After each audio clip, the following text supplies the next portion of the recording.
guys, welcome back. I am so sorry that I wasn't here last weekend and I missed you guys. I mean, I was there like the first couple of seconds.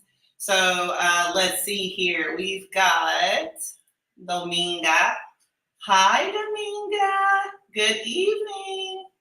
Maria Rodriguez. Hey, hey, hey. Chase Frazier. Hola. Quan 1993, what up? Everil, right? Welcome. Ms. Chanel, happy Sunday. What's up, Carl? We miss you already. Come back, brother. Hi, Favor. Thank you, beautiful. Walk on. What's up? Good to see you again. It's been a little bit of time. So you guys, John is going to be coming in here any second now. He was having some technical difficulties with his connection with his internet, but he will be in here in just a moment. I am really excited to talk about our topic for today because I'm going to tell you what, I think that a lot of people have the impression that we're still living in the old school DR. We're not. It's a lot more expensive here than people are leading on and telling the truth about, I think, sometimes. Now, we're not going to say that there's no doubt about it, that, it is cheaper to live here. There's no doubt about that. Carl, we're looking forward to getting you back here. All right, and Favor, yes, please take your notes. But like I was saying, it's not like what it was back in the 90s and the 2000s. It's just not. And I think what's happening is that DR is recognizing, there's a lot more US dollars that are being spent coming here, and I think they're wanting to maybe catch up or clearly not catch up, but try to catch up, to our standard and bring the value up. But oddly enough, right now I think for me the lowest that it's been, the Dominican peso is the lowest value that it's been since I've been in this country. I think when I very first came, the peso was 52 pesos to one US dollar, if I'm not mistaken. And now it's 58, and it's almost about to be up to 59. But yeah, which is a good thing. It's a good thing for us because that gives us more spending power or buying power, however you want to say that. So Everil says, even so, you can still get there. Let's see, you can still live there, I think is what they're saying, with $1,000 a month as a single person and not a drinker and womanizer. Oh, okay. So that was a little personal. That is a really good point, though, Everil, because let me tell you something. With my drinking, I probably spend $40 a week on alcohol. So, I'll buy like one thing and just keep it for the week. And sometimes I buy two because they're smaller and it's just different here. And then what was the other thing? As a single person and not a drinker and a womanizer. Now, I'm not too sure about how the dollar factors into being a womanizer. So Everil, I want you to hop in here and explain a little bit to me about what you mean by that, about being about the womanizer and how that affects the dollars that are being spent. Okay. Hey, John. Hey, everybody. Y'all, you keep on rolling. I'm just going to jump in. I hope all is well, Nikki. Oh, yes. Everything is great. So yeah, like I was saying, I think that it's a good thing, and it could be a bad thing. I mean, depending on how you look at it. So, like I said, for me, I love the fact that I can spend less money on certain things, but you're still kind of losing out on other things as it relates to specifically the alcohol here. The alcohol here is expensive, depending on what you drink. I mean, if you're a beer drinker, you're good to go on that. But yeah. Sasua Sasquatch, hello there. And Carl says hello. All right. Hey, this is what everybody's, everybody usually kind of jump on the same topic. So I noticed that Nabor's husband, and some other YouTubers, they've been talking about bills and budget. So I said, hey, let's talk about bills and budget. While it's on my mind, my landlord is going up $25 on my rent in 3 months. So I gotta, that's crazy. I think it's because of all these Americans moving here, Nikki. Yeah, I think that's what's happening as well, because he's like, you know what? This is the part of DR where all the people who have, they're making a good amount of money. And when I say a good amount of money, I'm not talking, $80,000 a year, just regular old, $1,000 to $2,000 a month. These people are moving here. And I just wonder, is it that some of the people that live in like the lower parts of town, like the capital, I wonder why more of them are moving here. But I'm starting to feel like it is geared towards us outsiders. Yeah, I think so too. But it's a lot of people that's ducked off, that doesn't want to be bothered with, that live in the campo and what does they call it, the barrio or something? Barrio? Yeah, the barrio.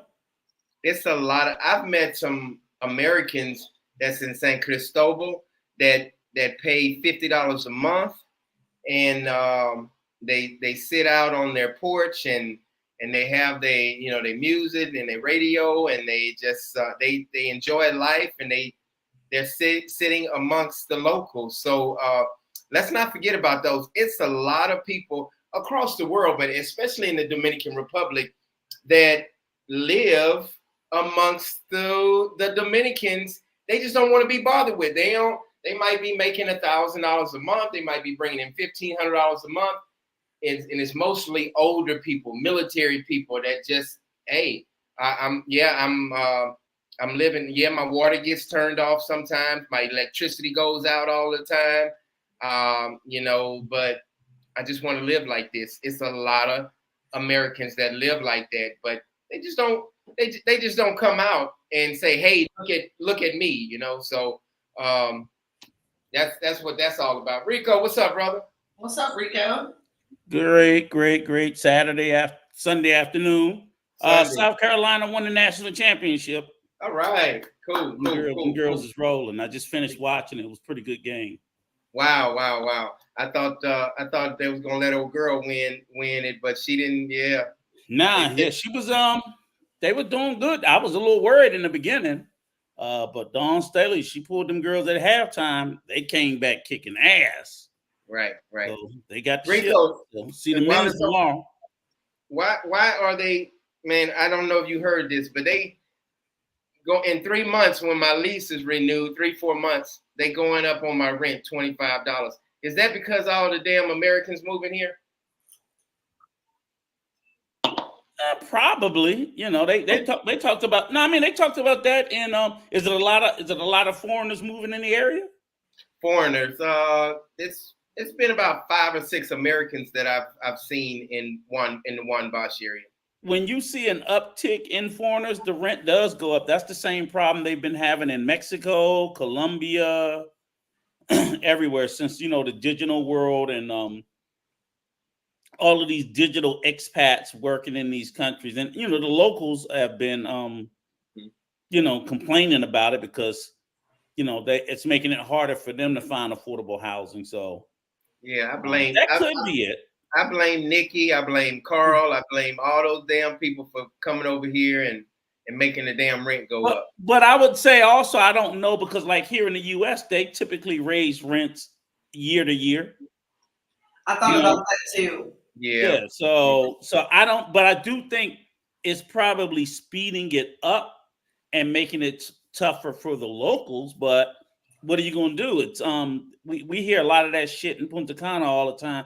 Y'all driving up the price, making it harder for the locals. I'm like, well, shit, we didn't ask for the prices to be set the way it's set. It's Dominicans that set it.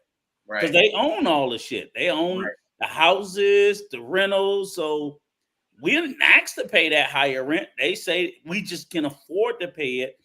And then when they said it that way, then I guess they're saying like the locals can't afford it. I'm like, well, you got to talk to your fellow Dominicans.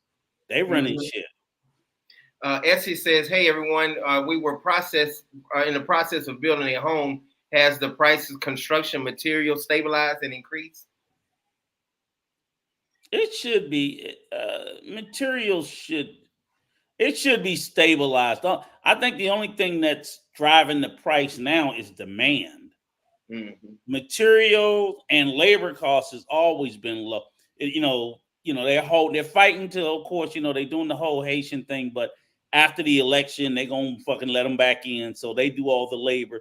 So labor prices never did go up. Material costs went up after the pandemic. Actually, I think it was 2021, 2022 when material prices went up. They have only went up a little bit. So the prices are the same, but depending on where you want to buy, the demand is high, so they're raising prices. Whenever demand gets high, prices go up. When demand gets low, prices go down. Supply and demand. Hey, Nikki, Rico, one thing I noticed, Rico was right about something.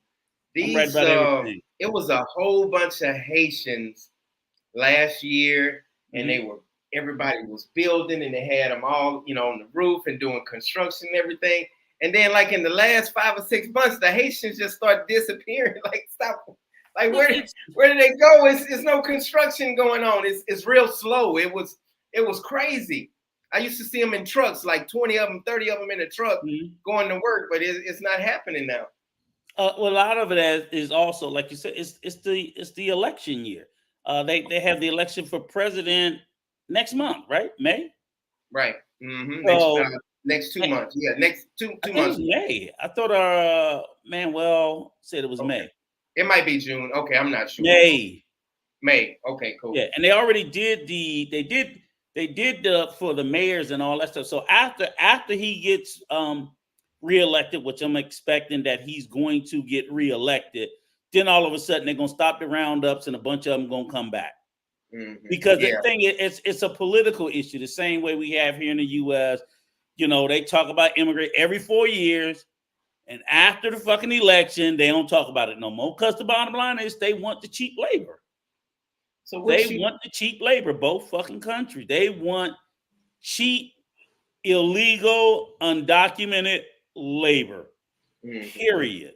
But they'll talk about it during the election time to act like, oh, we got to do something about it, blah blah blah blah. But I'm like, it's the business elites, the millionaires, and I'm like, y'all, they're not going to sit there and start paying no fair wage if I can get cheap labor from just across the border, the same way that the billionaires in America, Purdue Farms and all of, they're going right across to Mexico and get them fucking cheap labor. Not paying no Americans no $30, $40, $50 an hour to go pick no goddamn fruit when I can get, the illegals or they got kids here in America working in slaughterhouses. After the election, they're gonna turn a blind eye. No, you're right. It's funny. Nikki, I don't know if you ever heard this story. I lived in San Cristobal. I lived 5 minutes from Nestle Waters. Y'all ever heard of Nestle Waters? Yeah. We got it here in the US. I worked in Nestle Waters for about 5 or 6 months in Dallas, Texas. They started paying me $21 an hour. That was just the entry level. Mm-hmm. I talked to a guy that works in Nestle Waters here, and he does the same thing I did.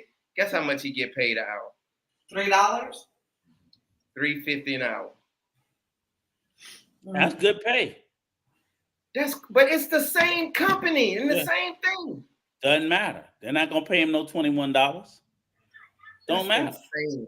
Ain't gonna pay him no $5. And $3 an hour isn't bad pay for scale for the country. I mean, from a business standpoint, of course, but when we're talking about people who have to live, and when we're talking about people who are single people, I mean, that's insane. But like I said, from a business standpoint, you're winning all day. But as a single person. It's like Dr. Black says, absolutely exploitation. Yeah, right. It flat out it, and every Nestle country got the that water. can do it does Nestle it. got the money. Nestle has the money to pay these We people. know they got the money. Yeah, they got the money. That's one of the Yes, biggest they got the companies in money. the world. Yeah. Yeah, and I think it is. I want to say I think it is the same Nestle that also does the candy, Juan. So it's the Nestle. They do candy, they do chocolate, they do water as well. Yeah, they're not just a water company. They're a conglomerate. Just like a lot of the if people ever heard of so when you think of all your favorite fast food restaurants, right? Like Taco Bell and KFC, they're not owned by Taco Bell or KFC. They're owned by a Chinese company called Yums. Yeah, and it's multinational corporations that own all these companies exactly in your individual countries, and they're like, I don't give a fuck.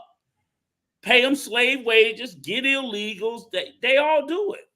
Well, I mean, and it's going to continue to happen for the fact that as long as people continue to accept the job, they're going to continue to do it. I mean, to me, it's like the analogy, men are going to continue to cheat. They're going to continue to treat women like crap because we're just going to keep on dating them, right? But part of it comes from our elected officials, because I get the narrative. They're like, well, people keep taking the jobs. I'm like, yeah, but if we're talking about if immigrants are coming into the country from outside the country and they have no jobs, of course they're going to take it. They're not in a position to say no. You know what I'm saying? Yeah. So they exploit that. But I think it's but I always tell the people in the countries, Americans in America, Dominicans in the DR, if you don't push your fucking elected officials to do something about it, nothing will get done. Right. So what they do is they convince you to demonize the people that'll do the work when they're not the bad people. It's the companies and the places that will hire them. But you don't say nothing about them and you don't do anything about them. So it's like, you know what? Stop demonizing. I'll never demonize immigrants coming into America, because I'm like, they're going to do the jobs that we want and I'm not going to do. And they're not the problem. It's the people it's the elected officials who won't do anything about the companies that hire them, because if they had to pay a fair wage, they would stop doing it, so. Right. I mean, but we've seen where people have tried to come in and do what's right by what's right by the employees, and those companies end up going out of business because it's just not, it just won't work. I mean, they run out of money doing that, unfortunately. That's what's happened in the past.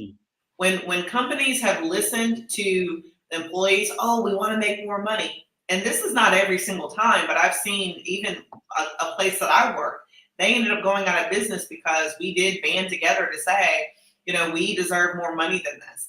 And what ended up happening is the following year, I think they thought that they were going to be able to bring in enough money because they had some other projects that they had worked on that they thought would bring in more money to suffice or to, give us that extra bit of money that we asked for. But it ended up making the company go bankrupt.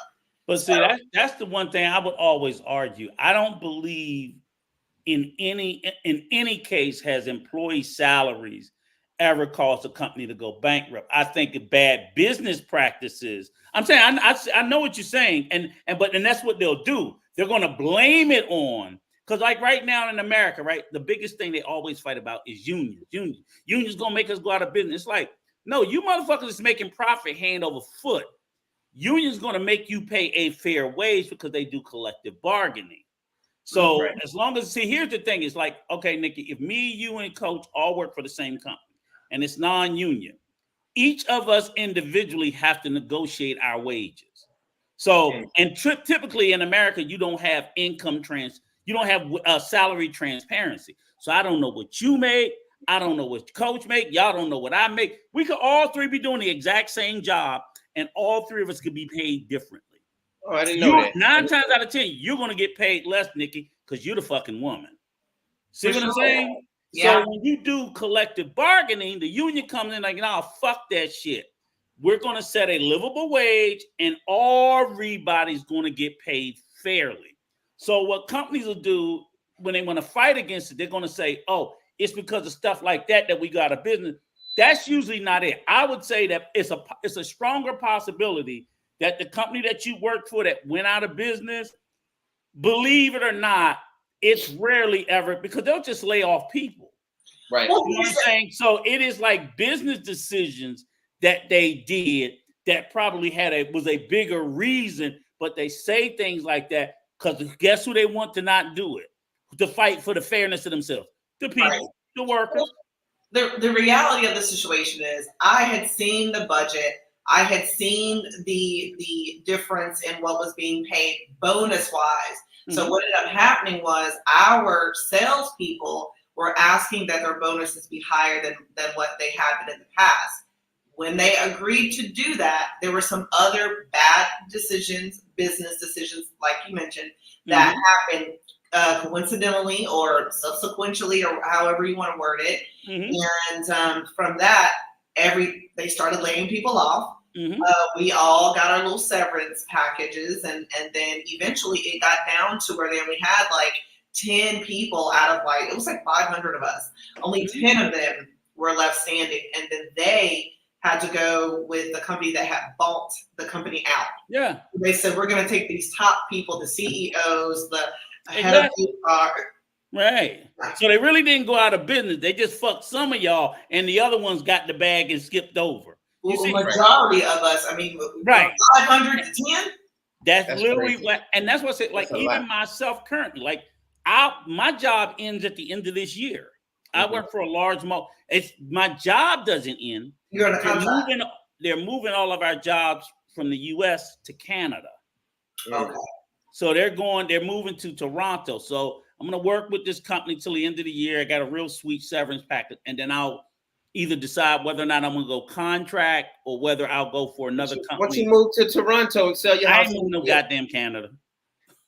That's absolutely out of the fucking question. I only got like 3 years before I'm ready to punch my ticket and put in my retirement anyway. So I'll figure out what I'm gonna do at the end of the year for the next 3 years.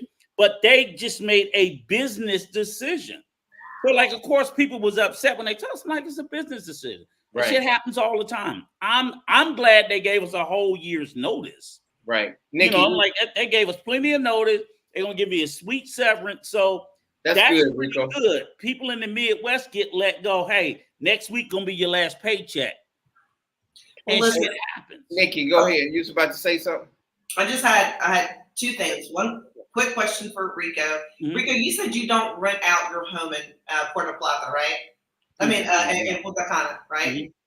Well, I found that to be a lie, and I brought someone here today. Come on out. You're renting. I'm kidding. I'm like, well, you're gonna have to go there and tell my wife that's in there now. I had to do it. They're in the wrong damn house. No, I'm messing. But on a serious note, my wife's there now until Wednesday, and then my daughter will be there at the end of the month for her birthday. So that's the reason why it's always somebody there. Yeah. Family and friends. So it's like it just wouldn't really work out for us because it's used so much. I want to get to what Makefield said real quick. That's why I wanted that. Well, you didn't let me get to my second thing. Oh, sorry. Go ahead. So my second thing was let's get back on topic. That's what I was about to do. That's where you're headed to. Yeah. You know we're in sync. That's right. All right. Go ahead. You had something? You want me to go ahead and say it? Just that we got to get back on topic. All right. So, okay, listen. What is Makefield said? That's what I want to go to. I want to go to that. No, he said something earlier. Okay, here it is. Even so, you can still there with $1,000 a month as a single person and not a drinker and a womanizer. That's true. So Nikki already answered it, but you give your point of view. No, because Nikki gave an answer to it, but now you tell what you think. And then he came back with this because I had asked him to kind of explain what he meant by that. So this goes with that. What I mean, as long as you keep to yourself, not a drinker, as a single person with a $250 per month apartment, you still have more than $750 left over for medical, food, and fun. That's a great point. Yeah. So when I was living in San Cristobal, like I said, it was a lot of Americans, Canadians, Russians, Germans, whatever. They were walking around there and they were living in the barrio and they were living amongst the Dominican Republic. I mean, the Dominican Republic, amongst the Dominicans. So I don't know. I never asked them how much they was making, but they live in a small house, 1 bedroom, 1 bath. And they probably paid, I know they probably paid about $50 a month, $40, $50, $60 a month. But it's a lot of people don't talk about how many Americans and people from overseas that move here and live amongst the Dominicans. There's a whole bunch of them, Rico. And I was one of them at one time. You can do it. I wouldn't recommend it. Okay. And I'm just saying it's a lot of people. Did I say anything about the numbers? I said you can do it. I wouldn't recommend it. The only thing I say is like this. What you have to ask is, if you are used to living on the bare minimum where you're at, it'll be a much easier transition for you. However, if you were not living that way, coming from the US, coming from Canada, coming from wherever else you are, it is going to be a bit of a, if you can live that cheap here in America, in Mississippi, some fucking where. I wouldn't recommend that either. Because there are just things that I think most of us have gotten accustomed to that I can't say we're willing to give up. Like one thing in particular, I'll tell you this, and this is one piece of horrible advice that I think Coach gives time and time again. I mean, fucking horrible. You just uppity. I think your reliance on the public health care system is a fool's fucking errand. I don't have what type of reliance? My budget. You just meaning you have no private health insurance. Can I say something? You asked what it is. Can I say something? Can I say something? Go ahead. I'm gonna get my black ass on the plane for Spirit 100. You may not make it to the airport. Is all I'm saying. Let me finish. Okay. I got a little nest egg. I got a little savings to where if I need to get some blood put inside of me until I can get on Spirit Airlines, I will be good because I'm fully covered in the United States. Absolutely. In the United States. Or I can take a shortcut and take my black ass and get on a boat and go to Puerto Rico, and they'll take care of me in Puerto Rico. You covered there too. That's all I'm saying is that's the one thing I absolutely. And the thing is, you can get private health care in the DR, and it doesn't have to be wildly expensive. That's not in my budget. It's not in my budget, though, Rico. I'm not talking about you right now. We talk. I would say that if you're gonna sit there and do all that other, you're gonna get your $50 a month apartment, you're gonna do all that. Go out and get you a reasonable price private health insurance, because you never know what happens. That's all I'm saying. You can use the public health, but I'm just saying it's like every expat I've seen has always recommended that they've all got, because that is the one thing. And for someone with a bunch of health shit, you would think him of all people, because would have something like that.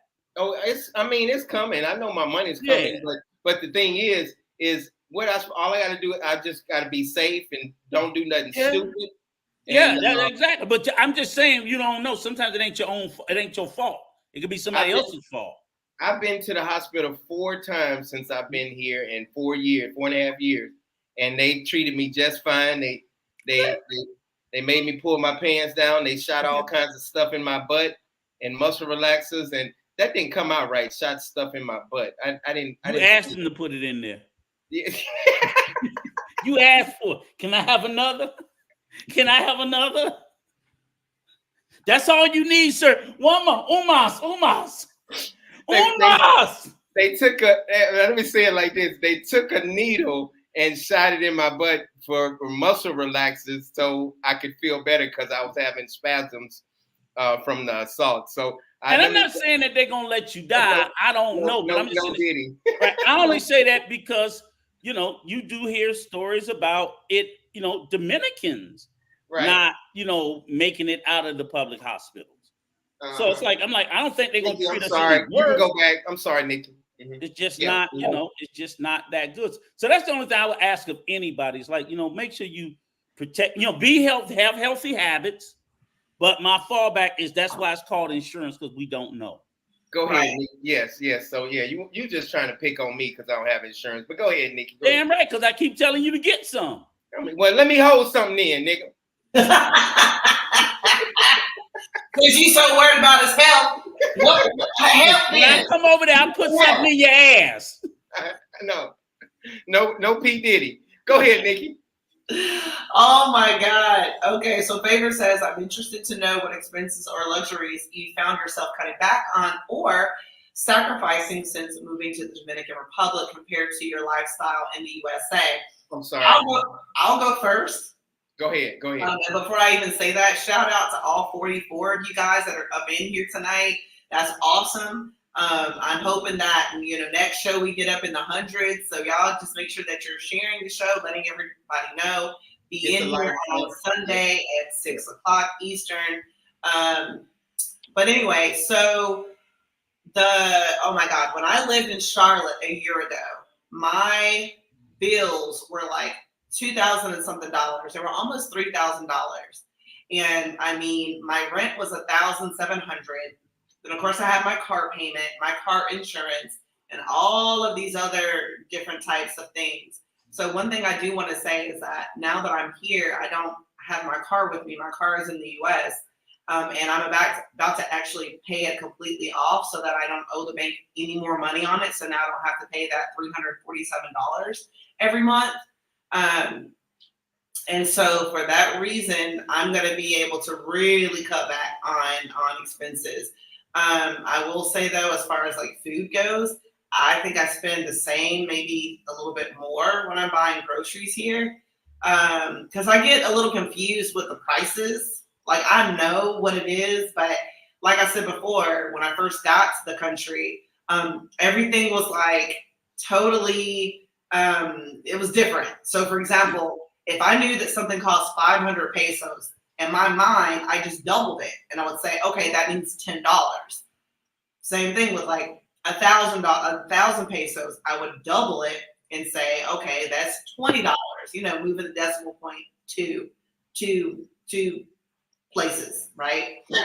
But now that $20 is now 1,100 and something pesos. Just for you guys who are wondering. But the other expenses, I think, just not really going out as much as I went out in the US. I just don't spend a lot when I'm here, and I stay like here, and I walk a lot to places. What about like? Do you still do things to pamper yourself, like maybe you did, like hair, nails, shopping, clothes shopping? Have you cut back on those things, or is that still the same? I don't know.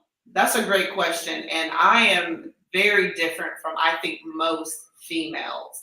And I don't know that it makes a difference of me being a Black female or not, but I do feel like majority of the time Black women spend more money on their hair and nails and things of that nature, more so than any other group.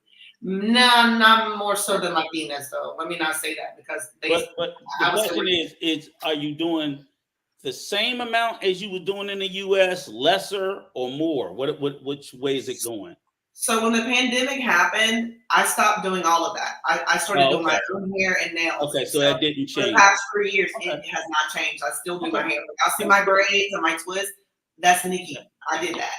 So, because you're not really cutting back on that because you had already cut back on it. Right, because my thought process is if I don't have money to waste on something, I'm not going to spend it on a vanity thing when I can just do it myself.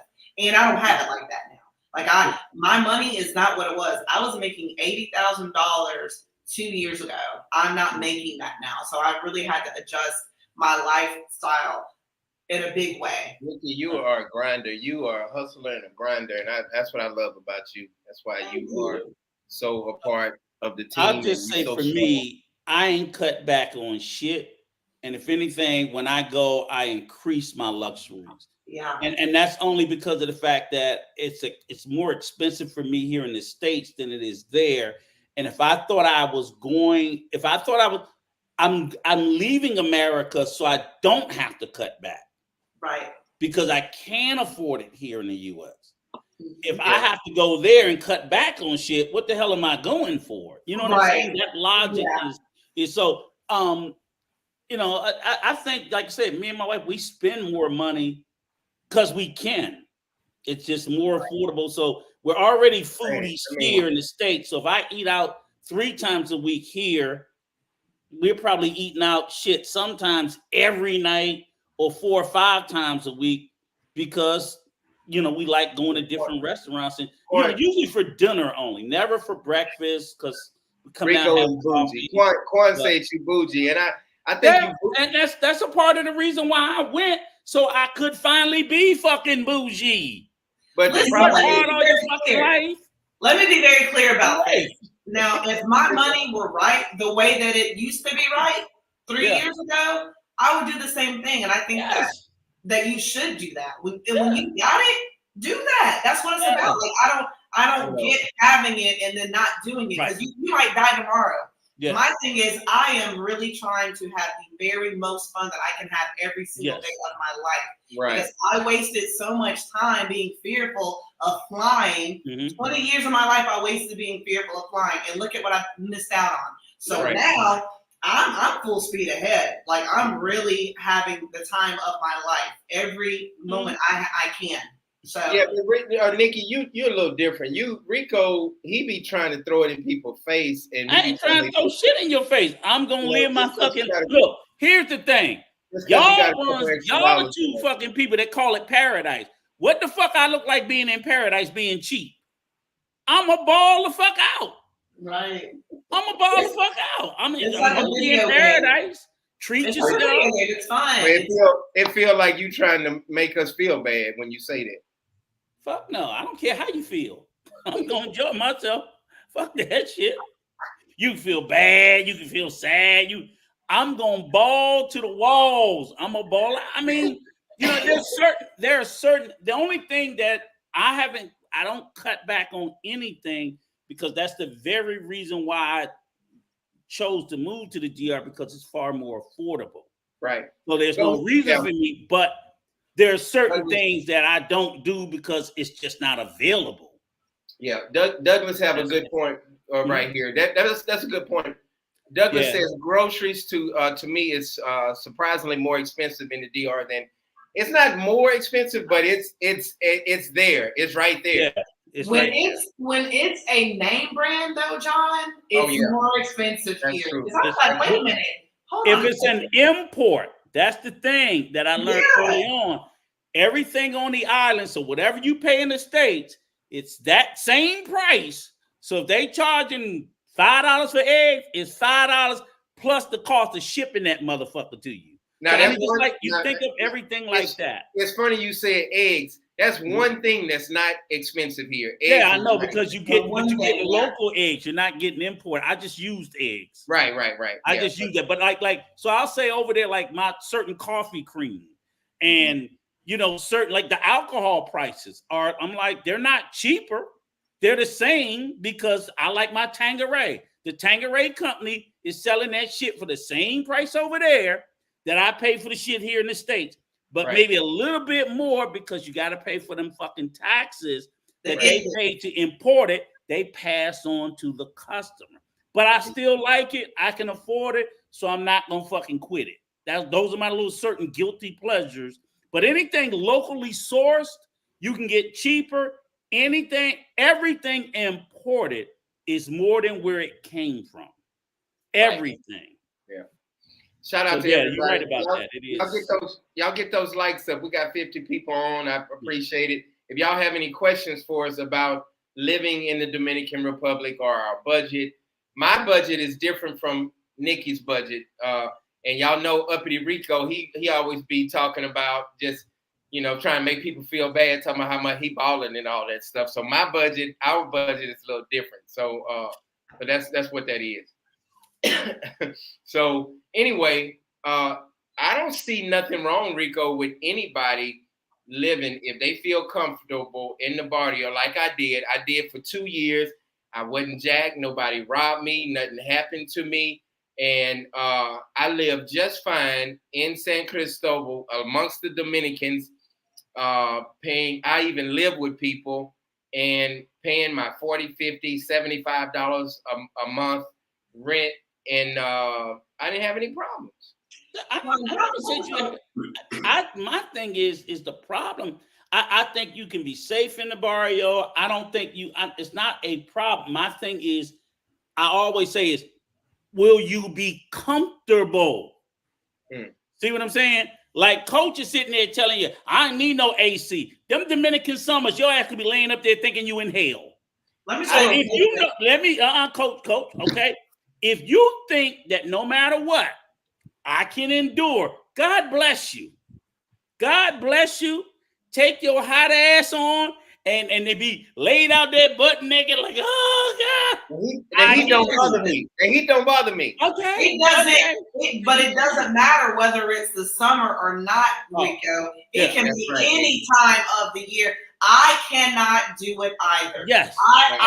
Listen, I wish that I could, but I'm the type of person that it's already difficult for me to get to sleep. So when I fall asleep, if that goddamn air turns off. That's all I'm saying. Let me tell you something. When it goes off, because in the middle of the night, and 2 o'clock, 3 o'clock, 4 o'clock in the morning, sometimes whatever. The minute that the electric goes out, or as we say here in the Dominican Republic, se fue la luz, that goddamn thing wakes me up because it's like boom, because it just went out. Yeah. So now I'm awake and I'm hot. Yes. So Nikki, that's a miserable fucking feeling, right? I can't do it. Yeah, Nikki, y'all can't do it. Yeah. No, I can't fall back to sleep. Nikki, Rick, James, Nikki has an AC too. She kind of So when I'm saying what I'm saying, I'm always telling people, look, you know yourself, know what your tolerance level is. Right. Coach can just tolerate that shit. I can't in the sun. I can't tolerate it. You don't have AC now, John? No, I don't have AC. We might get Hell AC. No.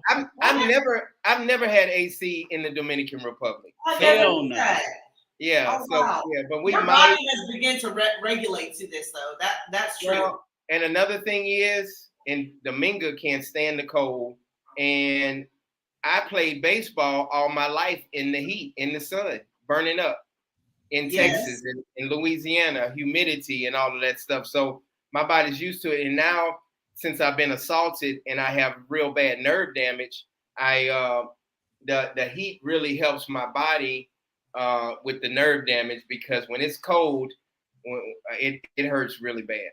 Yeah. Oh my God. Yeah. So again, all these little things you have, like, I also know, like on the island, one of the annoyances I have. And y'all can tell me, I know 10, which I've been learning the hard way, you know, because me and my wife are both going through, like, we constantly have these dehumidifiers trying to take moisture out of the air, because a lot of things will get ruined from the salt sea air. You're on a fucking island. Clothing, some of her shoes, shit like that. So you have to learn to adapt. So again, when someone said, yes, if it was the end of the world, the fucking Walking Dead, I'd have to endure that shit. Yeah. But it ain't the Walking Dead. So until I have to endure that, I'm not going on. Right. But let me say this, Rico, and we on the same subject. I just thought about this. My electricity bill is $27. There you go. You see what Manuel told you, right? What Manuel say? Cheap, come on, John. You cheap fucker. Manuel, he cheap. Manuel. Thank you, Manuel. You keep on talking. You need to come up here if you keep on talking trash. But what Manuel, a Dominican is safe. Look, Manuel, a Dominican says, fuck that shit. I got air. Nikki say, hey, come on, John. I'm poor as fuck and I have AC in my bedroom. Y'all stop letting John say y'all on that bullshit. That's what I'm saying. I'm like, now, you know, because again, he ain't going to be there fanning me when I'm trying to go to sleep, right? He be hot as fuck. No, but next month we will be getting the AC. Let me tell you when I get hot. Stop telling people they don't need it. That shit's different. Well, yeah, it's different, but let me tell you when I get hot. When Domingo start cooking in the living room, woo, Heat the whole house get goddamn hot. house up. Woo-wee. I gotta go outside and get on the balcony. I gotta put my fan in. I gotta put my face in the fan. Sweat just running. Let me tell you something. Sweat just running off your ass. Here's the thing that I wish would come standard with these apartments: a goddamn screen. Because I love to have my windows open and I love to let natural air come in and make the house fresh, especially when I'm cleaning and things like that. But they don't. A lot of them don't have the screen and all the goddamn gnats and the flies and the cucarachas get in. It is so effing frustrating. But you can get them made though, Nikki. But but I'm renting right now. Oh, okay. I'm not renting with much it. Right. so not just yet. So give me about 2 years, and Nikki's gonna have her money back the way that it was. Trust me when I tell you. Oh, I'm just saying, if you staying somewhere long term, if I was staying somewhere, even if I was renting somewhere long term, I would invest and go ahead and get somebody to make me a couple of them little screens, because all they do is cut the little metal pieces and put them in. Because I love that too. Open the windows, turn the fan on, and in the evening, draft. It's so nice to have. Oh my God, that's one of my favorite things here is the evening breeze. Sitting outside and just catching that breeze. Right. Oh my God. In the evening time. And all Dominicans come out in the evening time. The Dominicans come out in the evening. They hot too. They fucking hot too. That's a good idea, RA, to buy the mesh screens before you go. Yeah, that's a great idea. Yeah. I'll say this. I'm gonna miss my $25 a month, $21 a month electricity bill. And when I get AC, so now, I think it's less than that. It'd be like $18 sometimes. That's the one thing I would say is an annoyance: is electricity is not cheap in the DR. It is more expensive. I've seen electricity cost more in the DR than it does in the US. I don't know why. It's local, but for whatever reason, and in Punta Cana, they be putting foot sideways in our ass. They be tearing me the fuck up. Hold on. You said that your electric bill is higher in DR than it is in the US? Yes, it is. Wow. It is. I pay damn near right now, and I'm getting a timer put on my pool because they said it's the pool pump that's costing it. Shit, I'm paying like $140 a month for fucking electricity, and nobody's in the house. Oh, that's gotta be your pool thing, man. Yeah, but that's but it's a private electricity company. They charge us significant. We pay higher rates than the public electricity company that's next to it. So SAPEM, which is it's the Punta Cana Macau, it's a private electric company.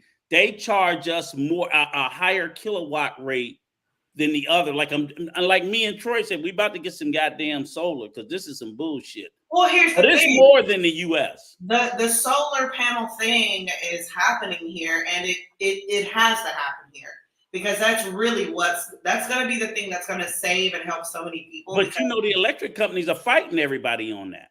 I bet they are. Yeah, now you go toward Barahona and Pedernales. They got hundreds and hundreds of turbines.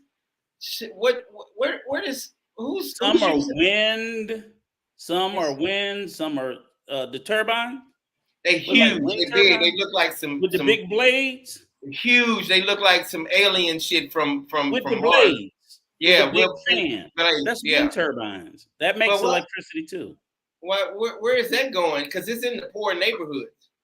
It probably ain't going. I mean, I'm sure those neighborhoods are getting some of it, but it's probably for businesses. I don't know where the hell it's going.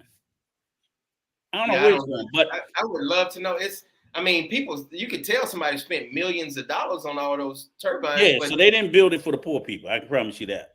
No. They might get a little bit, but no. Because the ones you see, like you guys are in Santo Domingo, and you see, because somebody else had did a video on it, like all the wiring, like the fucking electric wires is just like a fucking a mess. It's because horrible, they still run a lot of electricity off of the poles in the air, as you know, rather than in the ground. So, like, I guess when they cut a line, they just leave the shit up there. Yeah, Rather RA than take it down. is right. It's a lot of people, and Manuel might still be on, but it's a lot. Ask Manuel. It's a lot of people that be rigging, nigga rigging the. Yeah, they be stealing it, getting electrocuted and some more shit. Yeah, it's crazy. It is crazy. So, yeah, I've seen that, and a lot of times, how many power outages do we have every week, Nikki? I'm gonna say 3. I feel like it happens every other day, at Really? least 3 times a day at a minimum. 3. Seriously? Well, For how long? I'm gonna say 3-4 times a week. For about how long? Sometimes, go ahead, Nikki. Sometimes, go ahead, Nikki. Sometimes it could be 10 seconds to a minute. Other times it can be an hour. Yeah. And then at the worst, 4 hours. Yeah. Unacceptable. But let me tell you, in the That's country, you have to have an inverter. And yeah, we gotta have a converter. I'm gonna invest in one of those also. In San acceptable. In San Cristobal, ask Manuel. It goes. There you go, Troy. Like Troy said, that's why we pay extra, because we don't have it. There go Troy up in the air. Wait, we don't have it. Speaking of Troy, let me call him out real quick. We were supposed to hang out last weekend, Troy. What happened? Me, you, and our buddy. What's our Puerto Rican buddy's name? You guys know. Roberto. Exactly. Roberto. We were supposed to get together. I will text you here in a little bit. Yes. I need to figure out what y'all doing, because I know I got to get that damn timer on mine. I think the pool's killing me, but still, even without the pool, they charge more in our areas. They charge. The guy said they even charge, like, we pay for almost double the kilowatt per. So, like, say the one outside, it might be 15 pesos per kilowatt. In Punta Cana, they charge like 35 pesos for the same fucking kilowatt. And I'm like, this is some bullshit. Right. Why the fuck do we pay more? So okay, quickly, I want to address Troy again. I'm gonna send you, Troy. I'm gonna send you the doggone screenshot of me being like, "Hey y'all, are we get together? What's going on? What's going on?" So I'm a New York Shogun. I mean, again, like I said, that's what we've talked about. But the funny thing about it is, I know the last I heard, like in Punta Cana, you got to get permission from the electric company to install solar at your house. And of course, they're not going to give you permission because they want you to keep paying them. In the because DR? people who get solar, they make so much electricity from the sun that they sell some of it back to the electric company. They make money off of solar. Yeah. But so the older ones was able to do it, but the newer ones, they started restricting because they want to fuck us in the ass. Right. Douglas said this too, Rico. I've heard the electricity in tourist area way more expensive than the barrios. Yep. But in the barrios, the electricity will go out for 4, 5, 6 hours sometimes. 2-3 times a day. Yeah. And don't let it be a storm, because when he had that storm, what was it? Was it last year before? Like even up in Higüey and some of the barrios, they was without power for like 2-3 weeks. When that hurricane came through. They were without power for like, Troy, how long was they without power? I guarantee it was about, because Punta Cana was down for 2-3 days, but Higüey was without power for almost 3 fucking weeks. What do you do with your life? Oh my God. Shit. All your food's 2 weeks. There you go. All your food's gone. You're fucked. I mean, like, nah.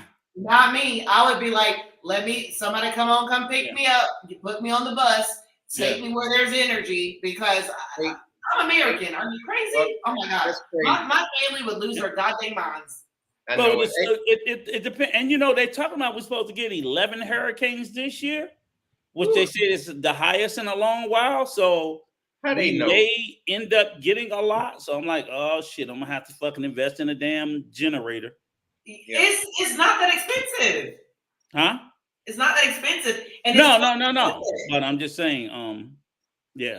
Hey, a PR landed in DR says, I am here and I run my AC every night for about 4 hours and pay $3,000 $3,000 a month. Wow. Yeah. Is that $3,000? That's not dollars. That's a month, or pesos. is that 3,000 That's pesos? pesos. Oh, it's Let's got to be be clear. pesos. Yeah, That's 3,000. pesos. Well, that's 60. That's I pretty mean, good. that's about 60. That's about $60. Yeah. That's Pretty cool, good. but that's better than 3,000 actual dollars. Right. Yeah. Good Pesos. Lord. That's pesos. That ain't dollars. Okay. NY Shogun says, I did not ask for permission. I have a home in San Cristobal. No, San Cristobal, Okay. right? There you I go. always say it wrong. Yeah, you got it. San Cristobal. San Cristobal. They take a few months to register your power wall. To sell. So he went on and just did it on his own. He said, fuck asking permission. He just installed. I know. That's what I might do, New York Shogun. I'm thinking about, I'm like, man, fuck these guys. No, but you can pay, and Mr. Mondo said you can pay somebody $50 an electrician once you get your stuff turned on at the electricity company, and show them your paperwork. You give them $50, they'll go install it for you. They'll jump in front of somebody. No. I'm talking about. I think he installed solar. Oh, sorry. New York Shogun. He's talking about solar because solar. Yeah, to be able to get solar, I don't know if it's everywhere, but in certain areas, you got to get the permission. You're supposed to get the permission from your local electric company, and if they give you a permit, you can do it. If they don't, you can't. So I don't see no Dominicans getting no permits to build nothing and to install nothing. But they gonna fuck us. Oh, that's true. That's the whole fucking point. I forgot about. They don't give a fuck about Dominican because they figure like this: the Dominicans stealing electricity anyway, so they don't give a fuck if they go ahead and do solar. But for us, I know in Punta Cana, you have to request a permit from SPIM, and they ain't giving none out because then more and more people use solar. That's their customer base. So they're my Dominican wife, we doing everything illegal, everything. Yeah, that's what I'm saying. No, I'm talking. I'm playing. I'm playing. I'm just playing. Electricity is the only thing that's like allegedly, John. Allegedly doing everything illegally. Everything is alleged. Even this whole show is alleged. Even my name is alleged. Okay. I love it. Thanks, Nick. I'm good with everything but that goddamn electric. That electric is foul. Corn says, do you have cable, Coach? Oh, no, I have a Fire Stick, and then I just have internet. So is there such thing as cable here? Yeah. You can get Claro and Altice. You can get the bundle package. You can get the internet because they asked us. They said, "Do you want to get the?" Because we pay internet, cell phone, and cable. I didn't do the cable because I thought it was going to be mostly Spanish, and somebody told me that no, they do a lot of English. So we pay. I think streaming. You don't need that here. No. Yeah, I do everything. Too. I've got a thing called Crack, and Crack gives me everything. I don't mean smoking on the crack pipe. I'm saying an actual app called Crack. Okay. And I'm able to see like all the new movies, all the anything that's present day, new television shows, everything of everything. And there was one other thing that I did want to say about the solar panel situation. That's going to be very interesting to see how that goes because I think I had told you guys on the show before last that I had to pay the electric company, the guys who work for the electric company to cut me back on. Did I tell you about that? Hey, Miss Sharonda. Hey, Sharonda. Okay, so quick story. My electric had gotten cut off because I didn't pay on the same day. It was due on the 25th. I paid on the 25th. They still cut me off. So when I was hanging out with my neighbor was like, girl, take this 500 pesos and run down there and tell them to cut you on now. I said, I already paid my bill. I'm not paying them anything. And she was like, no, girl. If they didn't cut you back on, you've been off for 4 hours, they ain't going to cut you back on until tomorrow. And I was like, what? She said, yeah, girl. So I ran down there, gave the guy, I was like, hey, here's my 500. Can you cut me on? It was like, that's it? That's all you have for me? I said, let me tell you something. Don't do that. I know the price. You think because I'm American that you're going to play me. You're not. Take this 500 and cut this goddamn electric on and shut up. And he was like, oh, okay, you got it. All right. And they cut me right back on immediately. I was just like, we're not doing that. Right. So I I'm gonna go over my bills real quick, y'all. So I pay $350 a month for my rent. I pay. Who's doing all that damn typing? Rico, that's why I'm about to put him on mute and did. Damn. Thank you so much. $350 a month for my rent. Electricity is $21. $22. Wait. Start over. I'm gonna put it in the chat. You said $350 for rent. $350. It's going up in 3 months to $375, but $350 rent. I'm gonna do a new video on that. My rent's going up. Happy birthday! Thank you so much. I appreciate it, Miss Sharonda.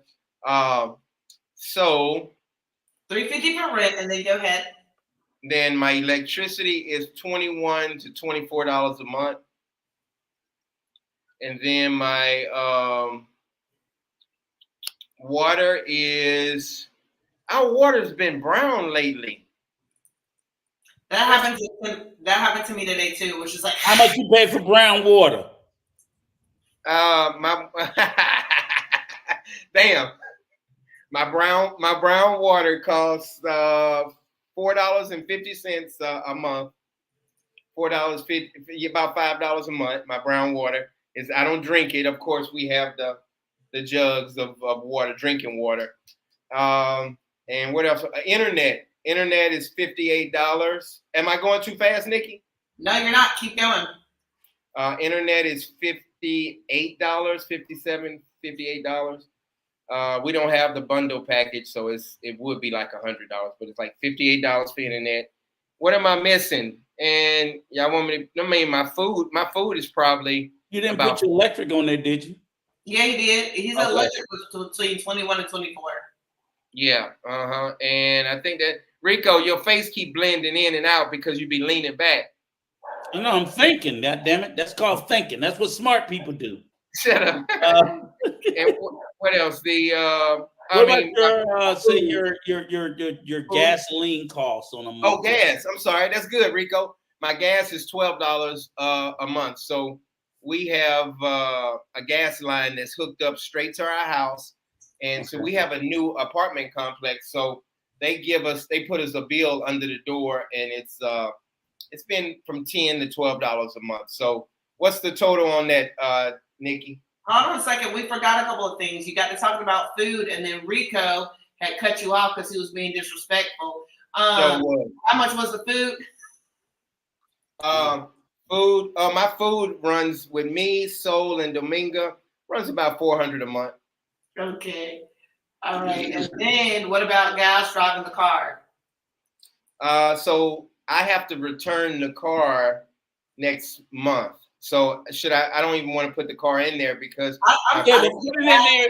Put it in there as a budget for other people. What have you been spending? The propane that you put in the car when you that's gas.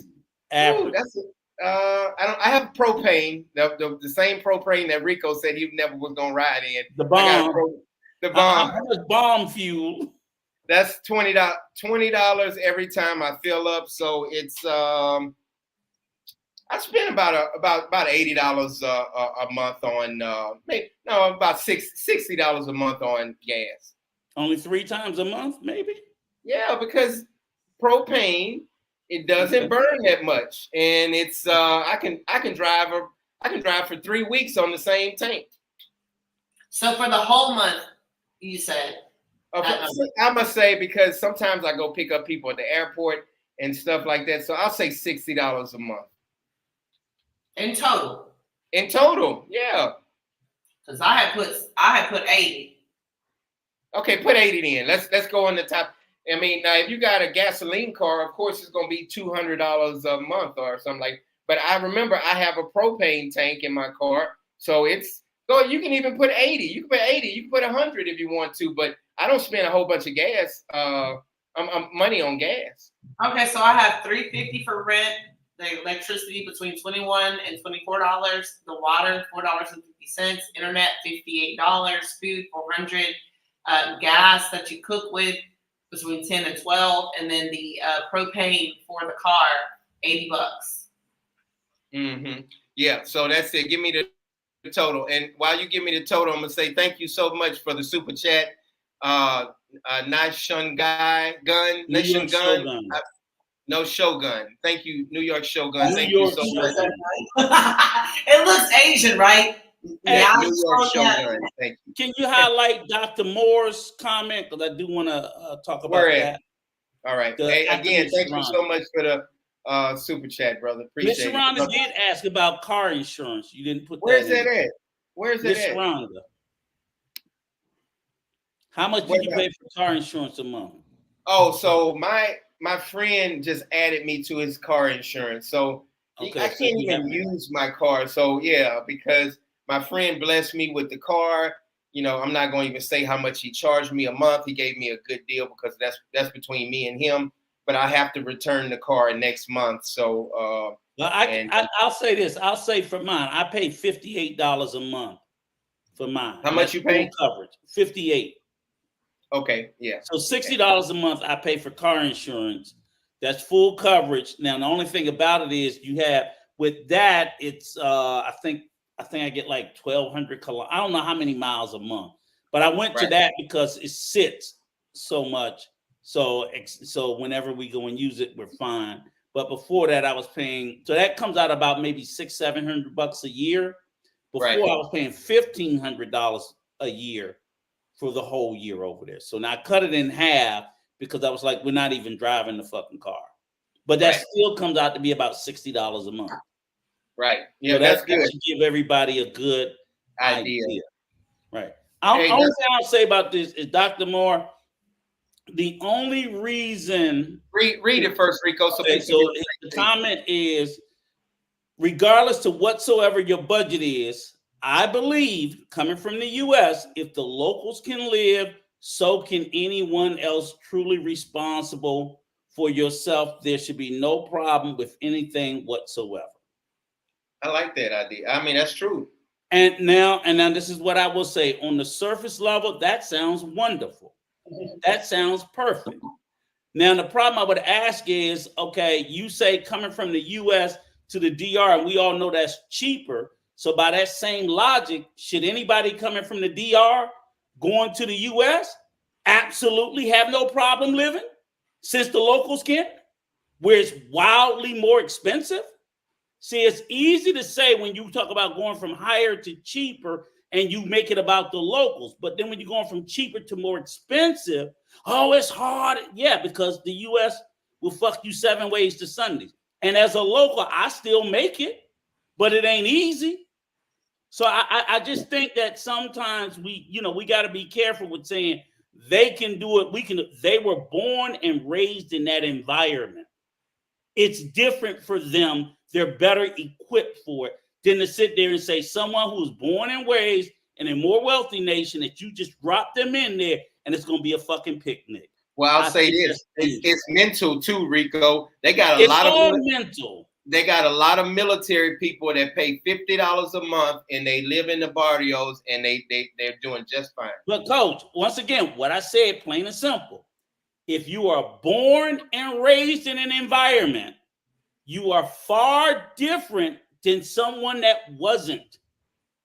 There's no conflating the two to say that, oh, okay, people who were born and raised in a lesser environment, yes, for the entirety of their life, I agree.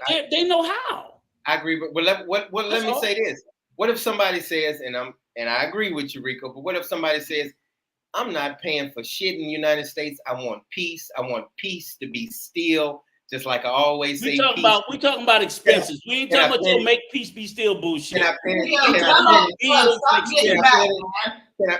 finish? Thank you, Nikki. Can I finish? So some people might want to say, forget all this stuff. Let me get a fan. Let me pay my $75 a month and live in peace and be happy and not have to worry about, man, I got to pay my car note. I got to pay all this stuff. And when they say for that piece, it's $1,500 a month. If they put a price on that piece, oh yeah, we got peace and you can be still. That's $2,500 a month. We're talking numbers here. Okay, that's all I'm saying. You playing these fucking games. I don't make $2,500 a month. Then there you go. Then you can't come here and make peace be still, because that's what we charging, nigga. If that's what we charging, that's what we charging. Well, I'm peace, and I'm peace, and I'm still. Take your ass back to America where peace is cheaper. It costs $2,500 a month here. He said you're gonna come here and make peace move around. Move that's some all I'm around. saying is you're not living like someone who's born and raised in the DR, Coach. Be honest. You're living among them. I was, though. You're living among them. At one time I was. You're living among them. You were not born into that. Right. You didn't grow up. That's all I'm saying. Be respectful in that. Hey, what they learned growing up, we haven't learned.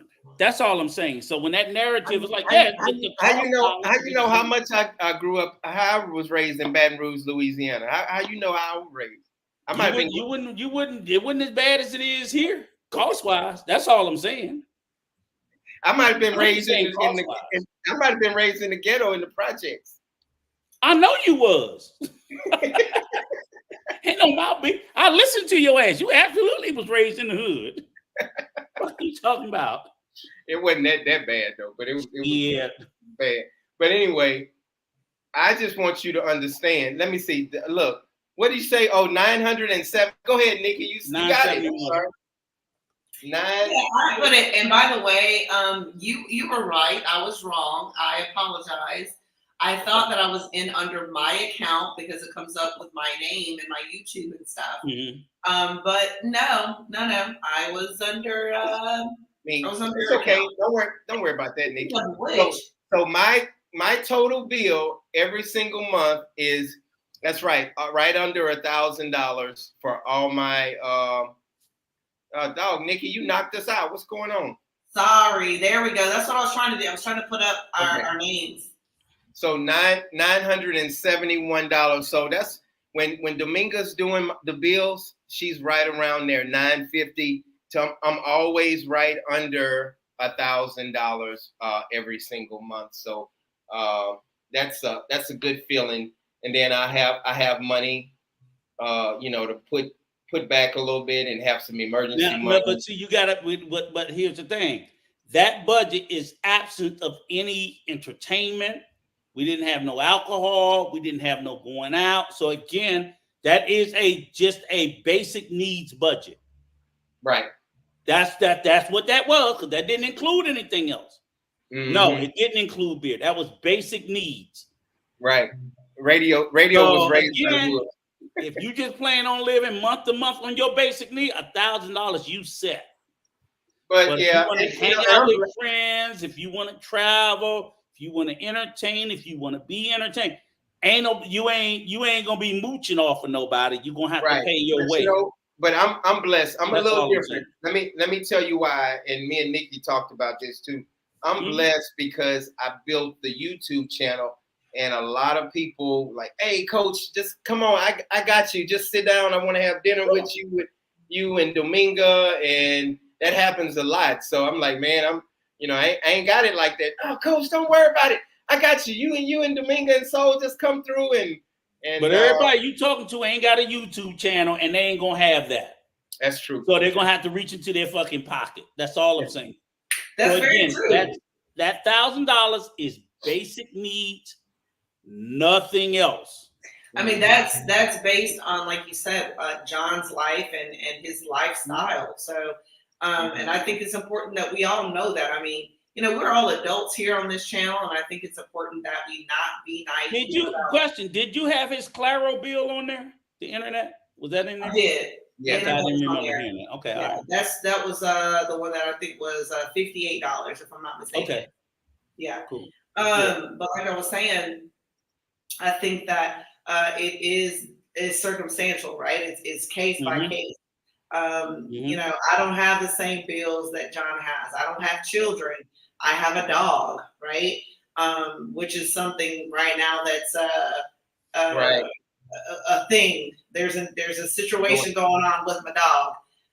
The young lady who was taking care of my dog has decided to leave my dog with my mom because she's petty, and it's cool. So you say your dog over there with you in the DR or back in the States? No, in the United States. He's in the States, so now I gotta go back to the States to get my dog. Oh, okay. Yeah. Yeah. So, which is fine. You know, And I'll roll with the punches. And another thing, this is very important. I don't have any bills back home besides my phone bill. I pay $68 for my phone bill, so I don't have anything and no bills at home. Nothing at all. So a lot of people. I'm glad you brought that point up because when I think about what you did, it makes me feel encouraged that I can actually be that type of person to live a minimalist lifestyle. Because it takes that type of mentality to say, I'm going to sell my car, I'm going to sell my house, I'm just going to be done with it all to come here and live this lifestyle. And, right. and more importantly, you guys, more than anything, if there's anything that you take from learning from me, please let it be to come here, experience the different provinces, experience the different living lifestyles with AC, without AC, with running water, without running water. Like, experience all of it, because there's some things that you may be able to actually handle and deal with that you maybe thought that you couldn't. And I say that because, prime example, the other day when I had a friend of mine, she was over here and we were going to take showers at the same time. I didn't know that it doesn't work like that in this apartment. Wait. You're just going to take showers at the same time. Hold up. You didn't say together. She said at the same time. No. Let me be clear about something. I would not take a shower with her. Okay. There may be other women that I would take a shower with. She's not one of them. Okay. So y'all know I'm an open book. I keep it all the way real. Move on. I want to hear the rest. Go ahead. That well of a woman, I would not be in the shower with her. Okay. So anywho, clearly we're no longer friends or associates, which is why I'm talking this way, because I would never talk that way about anyone I care about. She's not someone that I care about at this point. So anyway, we went to go take our showers at the same time. Her downstairs and me upstairs. So while she was down here, she had already started her shower. So when I went upstairs to go turn mine on, I'm like, oh, freaking A, great. This is another thing I'm learning that doesn't work. But because I'm used to it, I said, oh, let me go downstairs, take some water out the botellón, warm it up on the stove, and take it upstairs to take my shower. And that's what I did. I didn't waste any time. Like, oh my God, what am I gonna do? I already know what time it is because I've been here long enough to understand when things happen, you have to pivot. So what happened? She used up all the water? No, she didn't, but you can't, apparently in my apartment, I don't know if it was because of the day that they were doing something with the tank down there, or if it is a fact that two people can't take a shower at one time in this specific apartment. I don't know. So like one apartment, one shower would get water and the other one wouldn't? So, right, while she had her water going, mine was not working. But as soon as she turned hers off, mine was working again. Absolutely not. That sounds like see. I'm used to absolutely not. I don't even get angry. I don't get bothered anymore, because it's almost like when you're dating a man who's a piece of crap man and you just accept all his baby mamas, all his this, all his that, but he's great in bed. It's like, oh, it's all worth it. I mean, for a woman who has low self-esteem, let's be clear, not for me. But you get what I'm saying? It's like, I'm going to take all of that because the reward is worth it. And for me, the reward is worth it living here. I can't. It doesn't. And for me, this is the thing I'm saying is you're absolutely right. It's worth it living there. But what I also know is I can live there and I don't have to accept that, because there are plenty of places there that don't think that because you're in the DR that you can't get the same U.S. standards of amenity, because you can. It's all over the island. It's in Santo Domingo as well. So it's not like, you got U.S. type apartments in Santo Domingo with hot water and air conditioning and good water pressure and everything that you used to. Same thing in Santiago, same thing in Puerto Plata. It is not like, because you in the deal, you got to accept the RICO. No, that's bullshit. You got Dominicans that are well-to-do and they ain't accepting it. Yeah. So don't you believe you have to. That's true. You have to pay for it. But you can't have I have every fucking thing in the DR that I got in the US. Everything. Everything. Yeah. Now you do, Rico. That's a great point. Let me say this, Nikki. Manjo 23 says, how much for rent in the neighborhood with 24/7 electricity? Rico just explained it. You have to pay for that. They have buildings and apartments that just have backup generators for everybody, but you have to pay for. You're not gonna pay for that over here in my complex or Nikki complex. So that's all I sit there and say is when Coach, I'm like, yeah, y'all can get that if that's what you comfortable with and that's what you want and you don't mind. God bless you, but you got to know who you are. For me, for work, for whatever, it's like, no, I don't want to. So I'm going to end up paying a premium, but I'm perfectly okay with that. And if I didn't work or I didn't care, then I'll just have to accept whatever they give me. As they say here in the States, the same thing in the DR. You get what you pay for. Absolutely. And it's crazy because I never even knew that an apartment complex like that existed.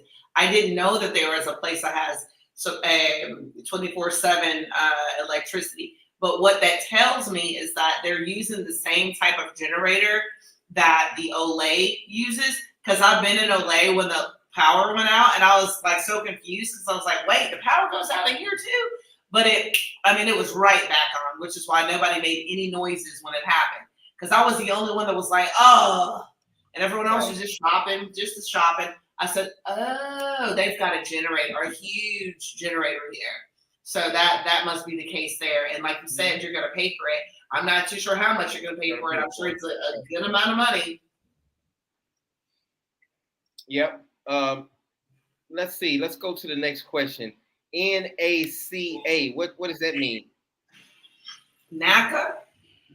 I have no idea. That's a question mark. RA is talking about. Let's see. Tell me you're gonna have to type it out because we don't know. Right. It might be some bad word or something. But anyway, Douglas says 2-bedroom apartment, AC in both rooms, ceiling fan, living room, kitchen area, hot water.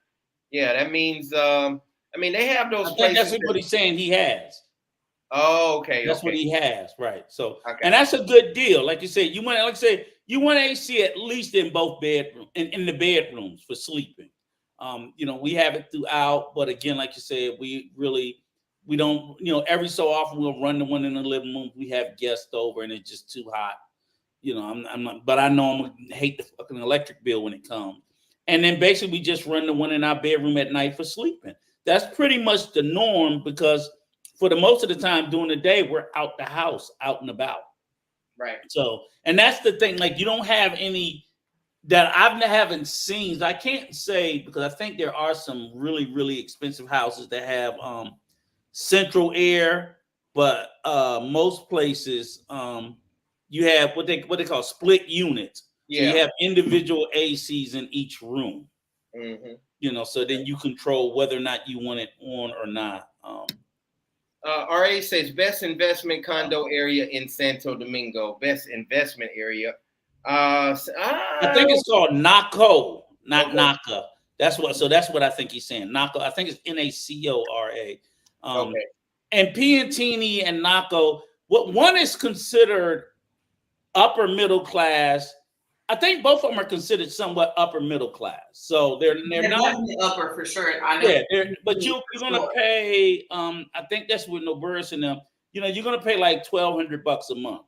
Mm-hmm. But then when you're in that, you have all the U.S. amenities. Mm-hmm. You're not gonna have a problem with the shower not working if one is working. You're not gonna have a problem with hot water. You're not gonna have a problem with a lot of power outages. Not that you're not gonna ever have any.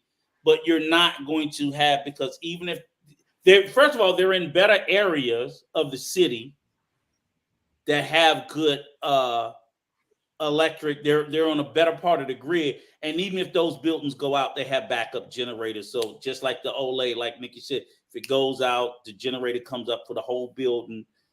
And because the bottom line is that's what the people that live in those buildings expect, and those buildings are full of fucking Dominicans. So I'm like.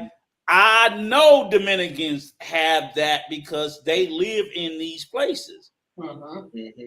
So the narrative, don't let people push the narrative that, you know, all Dominicans are, you know, don't want this or they're poor. I'm like, no, there's plenty of them that are well-to-do and not necessarily uber rich, but they're like, no, we're not going back to that shit. Hey, let me say this. I'm gonna show y'all. This is important. I know we got 2 hours. We got about 30 more minutes, but I'm gonna show you guys. This place came with nothing, and Dominga and I took our time and we installed AC not AC lights and fans and all of that stuff. So I'm gonna give y'all a tour of how it looks now. Y'all look at the old video and it looks great, but we spent about $4,000 on all of the stuff that we had to buy, like refrigerator and stove. So Rico, I'm trying to do like you said, tell everybody everything. Don't tell them the bullshit. Because it don't come with none of that stuff. Like you said, what you said, spend about $4,000? About 4,000. So we just installed our fan. And our fan, it really cools the house off real good. Mm-hmm. And it has a speaker, it's Bluetooth, and it's one of those nice fans. And Nikki has one of these fans also. Yeah. But the lighting, we had to put all our curtains up. I love that fan hides away when it's turned off. It's pretty cool. I won't say what I think about them because I had 2 of them I had to replace. You don't like them? No. Wow. No, I loved them when they were working. I had that exact same one. Stop lying, Rico. You just I'm being serious. I'll show you pictures. I had that exact same one. I got it from the tienda because they're Chinese made. How do you clean the blades? That's always my question. How do you it plays the music, everything. I love it. So Is there a way to clean the blades? So this was about $100. Yeah, it has a Bluetooth. This was about $130, and then we installed our light here. That was about $50 or $60, and then I had to have somebody install it. That's all I'm saying. That's why I know I bought it. That's the price. I think they might have fucked us and charged us more because I think we paid like $200 for that fan. So how do you clean the blades? Nobody told me that. Huh? Oh, how do you clean the blades? How do you clean it? We never did. Because they do get dusty. I have allergies, and it's so much god dang dust, man. Because these apartments, they don't have carpet. It's I don't know. And let me say this to you, FFT Production. You said 4,000 is crazy. Shit, John got a deal at 4. You don't even want to know how much we paid for a stove. He's talking about all my stuff, Rico. He's talking about your appliances, right? You paid $4,000 for your appliances. Yeah, that's real good. Refrigerator, stove. Yeah. I paid $8. That's what I told you. That's a good price. Sofa, furniture, tables. Oh, damn, I didn't get no furniture. This is furniture and everything. This is everything. $4,000. The double two stool chair. No, I didn't get no. We paid. No, I'm not talking about you. I'm talking about him. He's talking about it's crazy. Is he talking about crazy bad or crazy good? No, I think he's saying it's expensive. That's what I think he's saying. Wait, guys.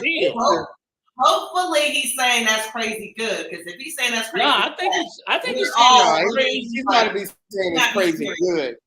He got to be saying. When I first heard you say it, I thought you were only talking about $4,000 for your appliances. Talking about because sofa. mine cost nearly double that.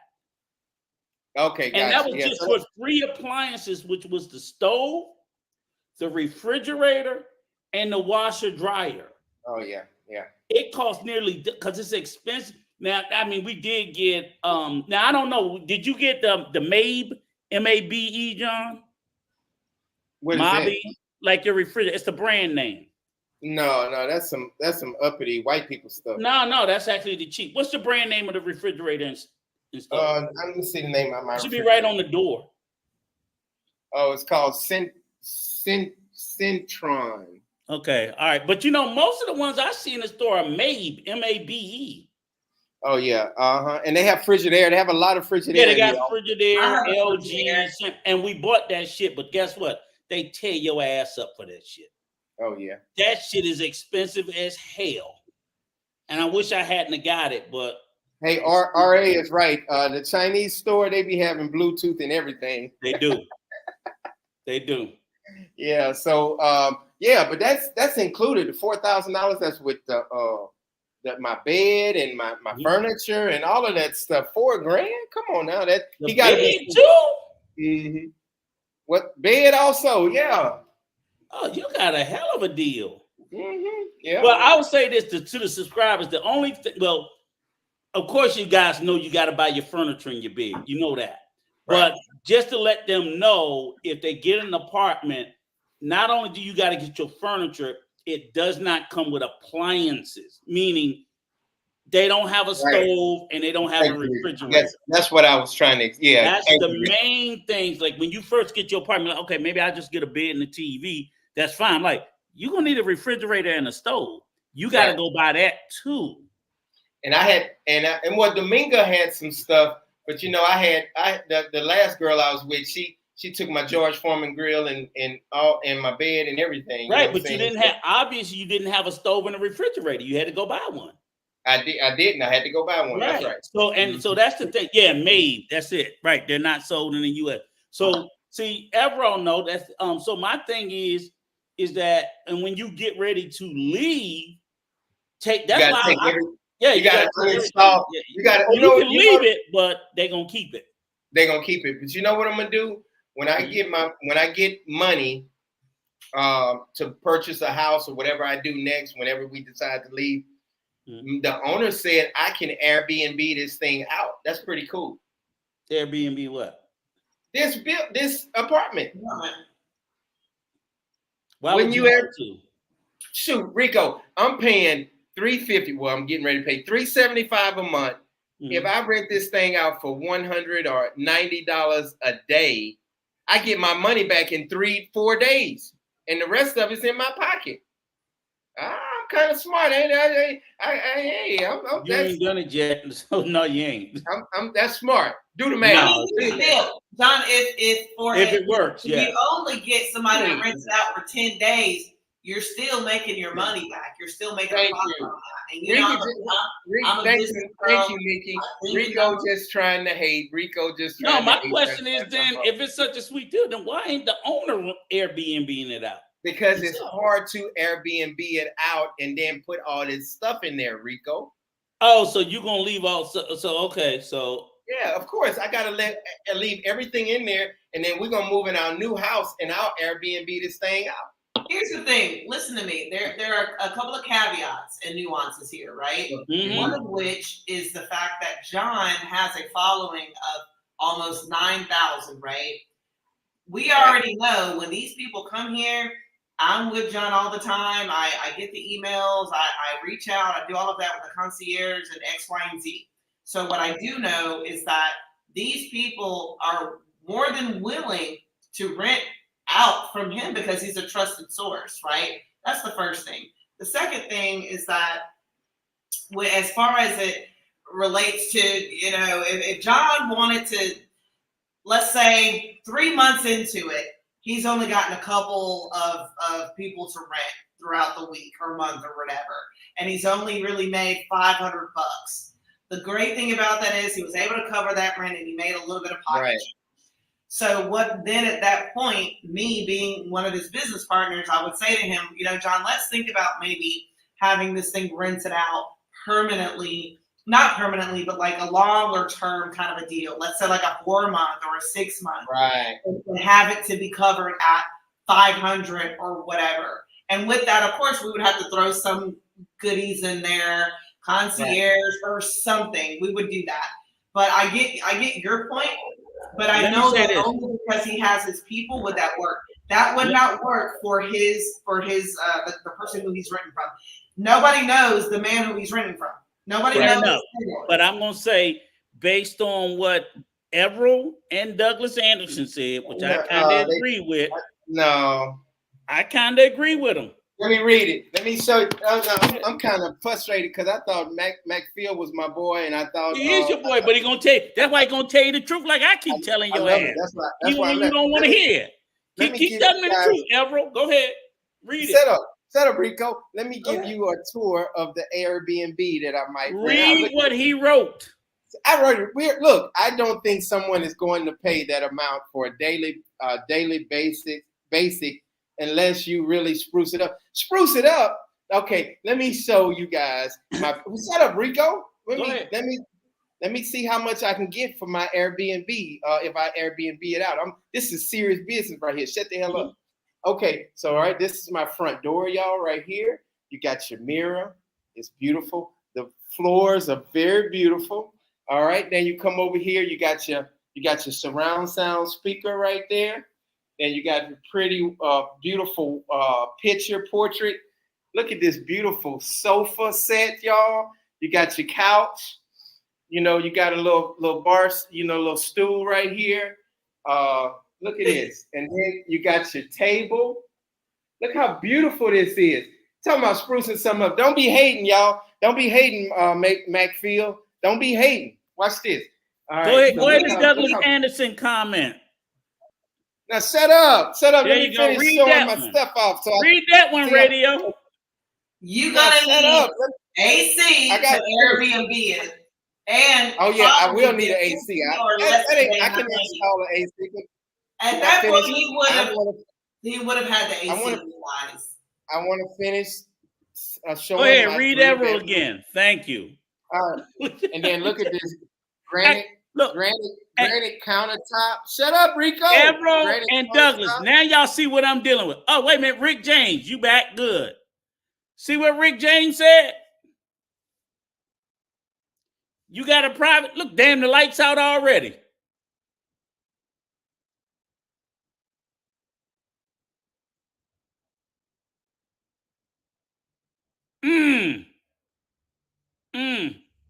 Did they freeze or was it me? If y'all can see me waving my hand and them two froze, put a 1 in the chat. See, I think their damn internet done went. You gonna pay $100 a month? Look at Nikki and Coach Frozen, right? So I'm not frozen with this American internet, but look at them. That's $100 a night, right? Shit.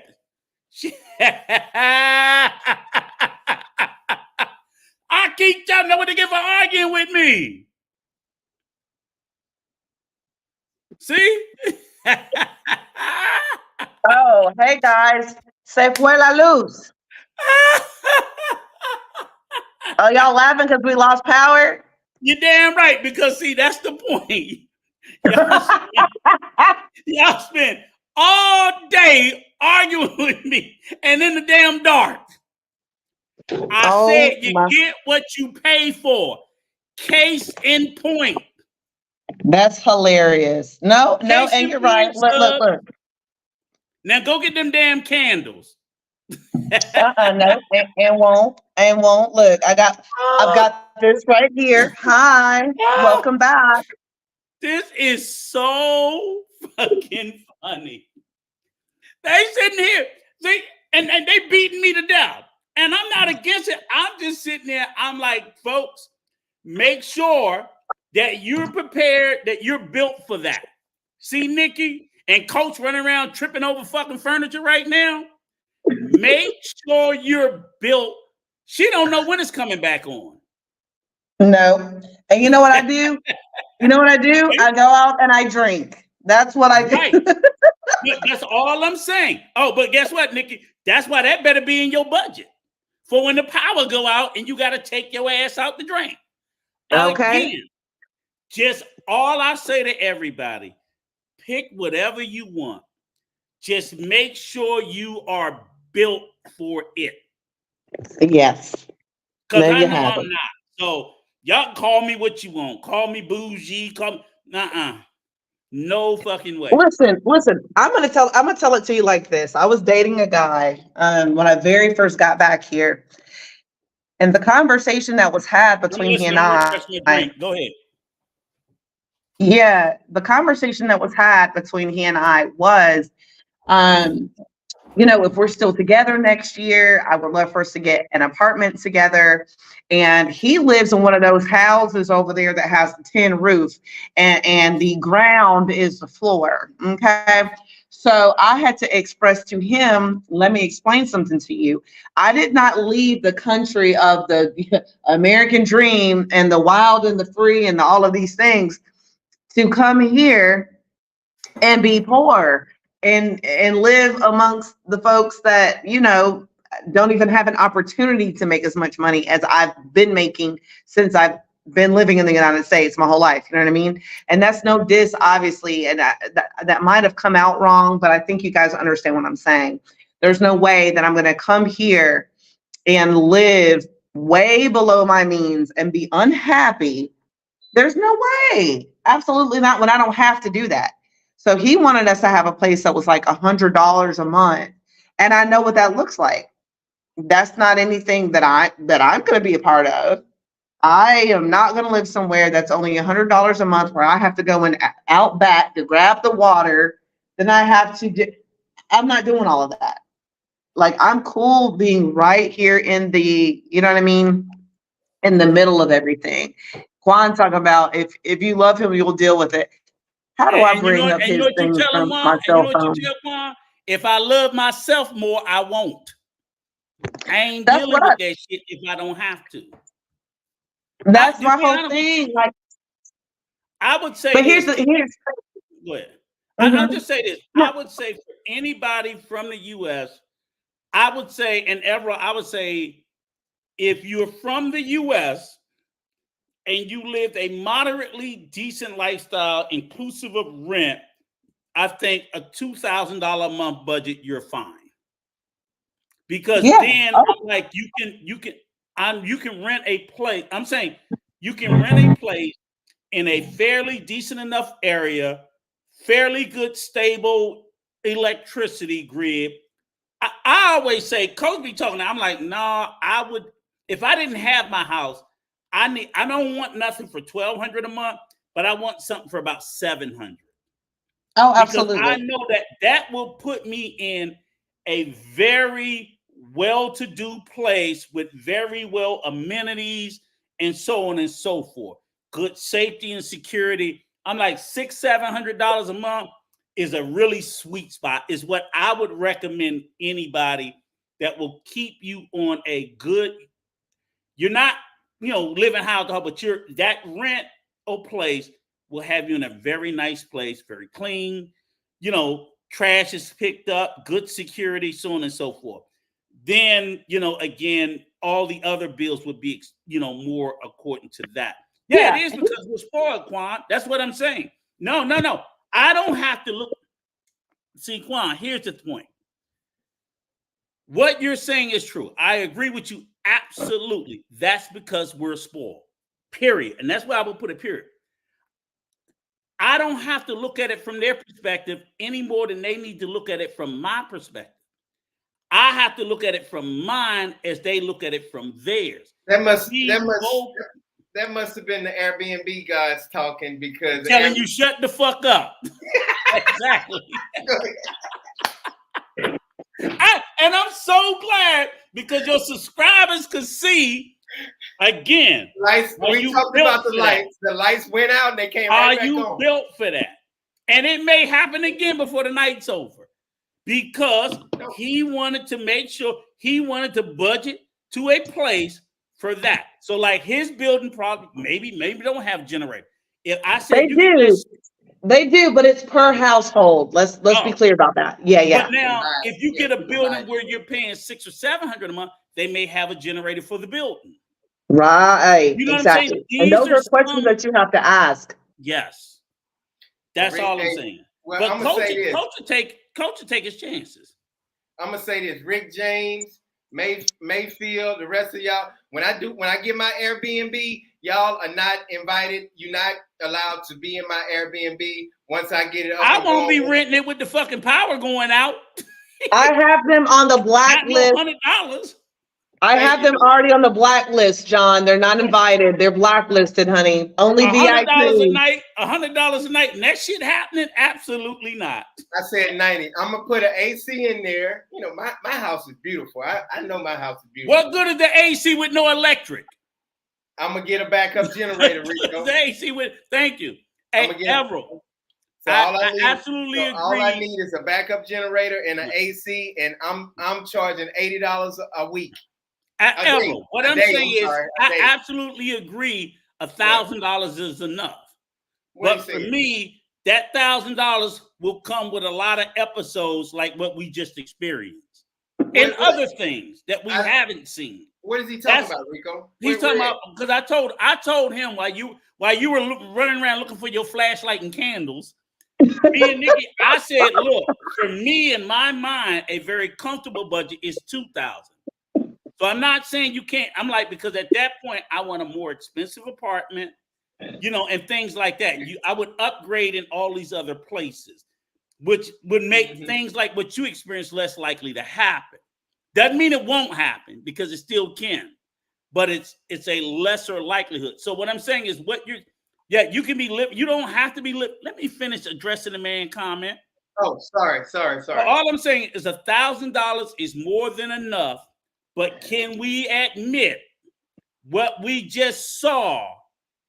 That has to be built in your thinking of, I'm going to keep it at $1,000 or less, because you're going to be living in places where, and they just told you tonight, you know, the electric goes out with frequency. Yep. And it goes out regularly. How long did it go out on your end, Nikki? The same as on yours, silly butt. You know that. Right. It was just on mine? No. I said the same as it was on your end. I said, we're the same on that, silly butt. Sometimes you lose the electricity and I still have it, and vice versa. Sometimes it happens. But anyway, yeah, it stayed out for about 8 minutes, 8 to 10 minutes. No, that was like 3 minutes. Well, mine was about 8 minutes. Because I heard you talking that $100 a night bullshit. Okay. Well, you can't use my Airbnb either when I do get it up. You won't be using it in the dark either. I will be managing your Airbnb, so you better shut your lips. So that's all I'm saying is, again, yes, you can. I'll tell everybody, $1,000, you in there like swimwear. But hey, what's up, Junior? How you doing, sir? What's going on? How's but you done lost your power too? Nah, actually, I was on a mission today. Okay. Hi, Junior. How's it going, handsome? How's it going? Hey, brother, you are invited anytime you want. When I get my Airbnb up, you are more than welcome to use my Airbnb anytime. In the dark. In the dark. Oh, you guys talking about the power outage? Yeah. Yeah. It depends. Actually, it's better than it was years ago. Yeah, that's what I heard. Mm-hmm. A lot better. Ahead, bro. Yeah. So you live kind of in what's the name of the city you live in? I live in, it's called Los Mameyes. Okay, so that's kind of like the country area. No. That's all I have to do is right cross the bridge. I'm closer to. Remember, I was telling you, you know where the aquarium is. I remember. Yes. And the Malecón. The Malecón on that side. I'm in España. That's where I live. I live on the other side of that.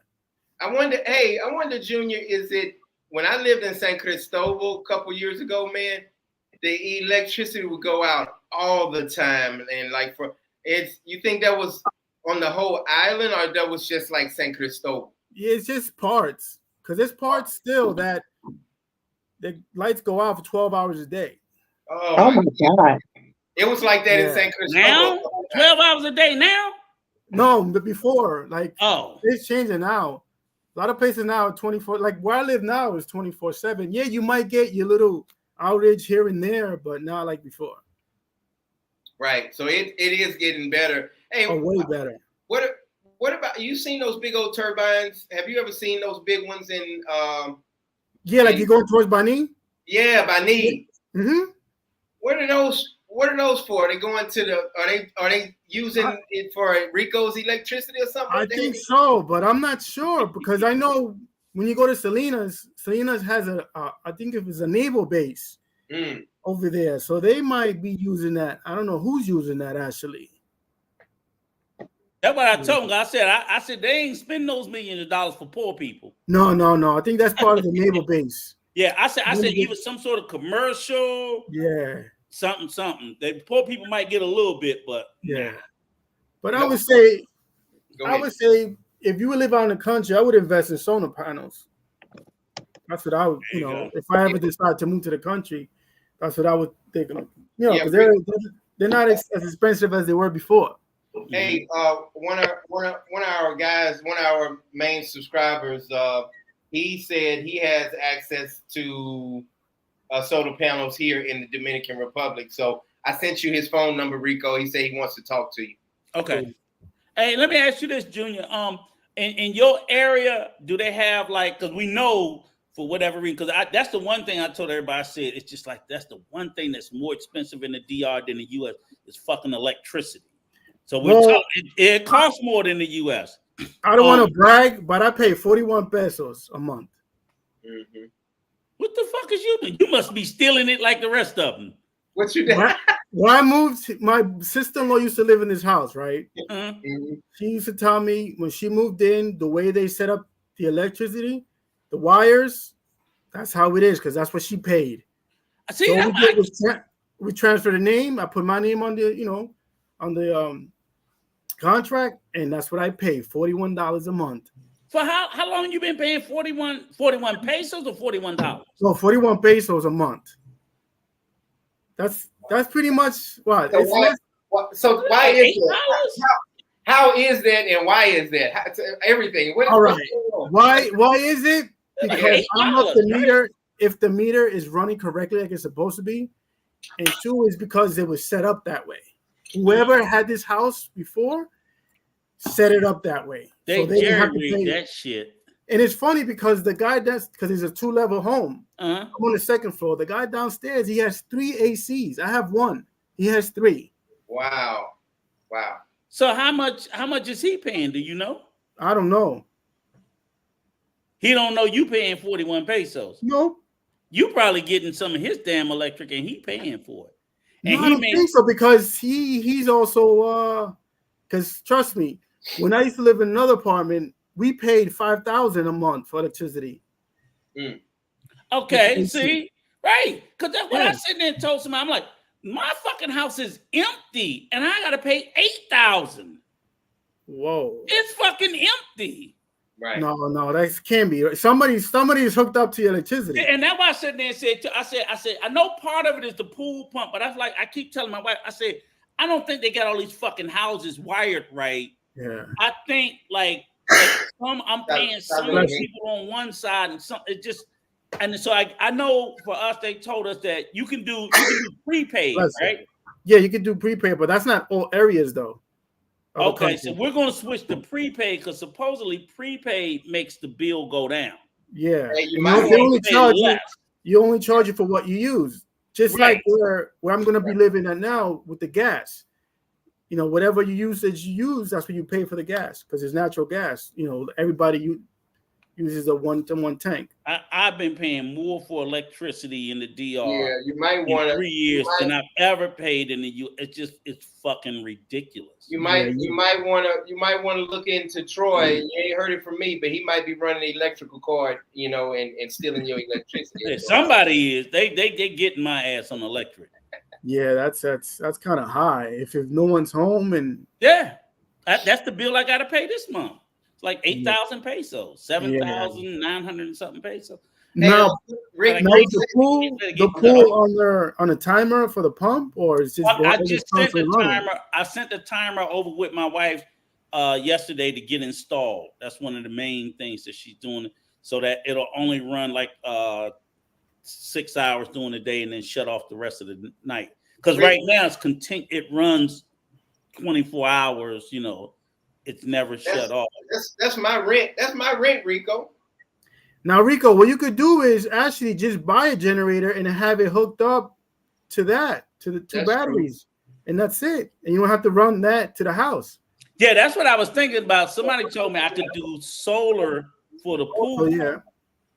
So then just take that completely off of the electrical grid, because that's the only thing that's But I mean, of course, whenever we run air when we're there, but the fucking pool, we just run it continuous because if you don't, the water gets all fucked up. It can fuck up the pool.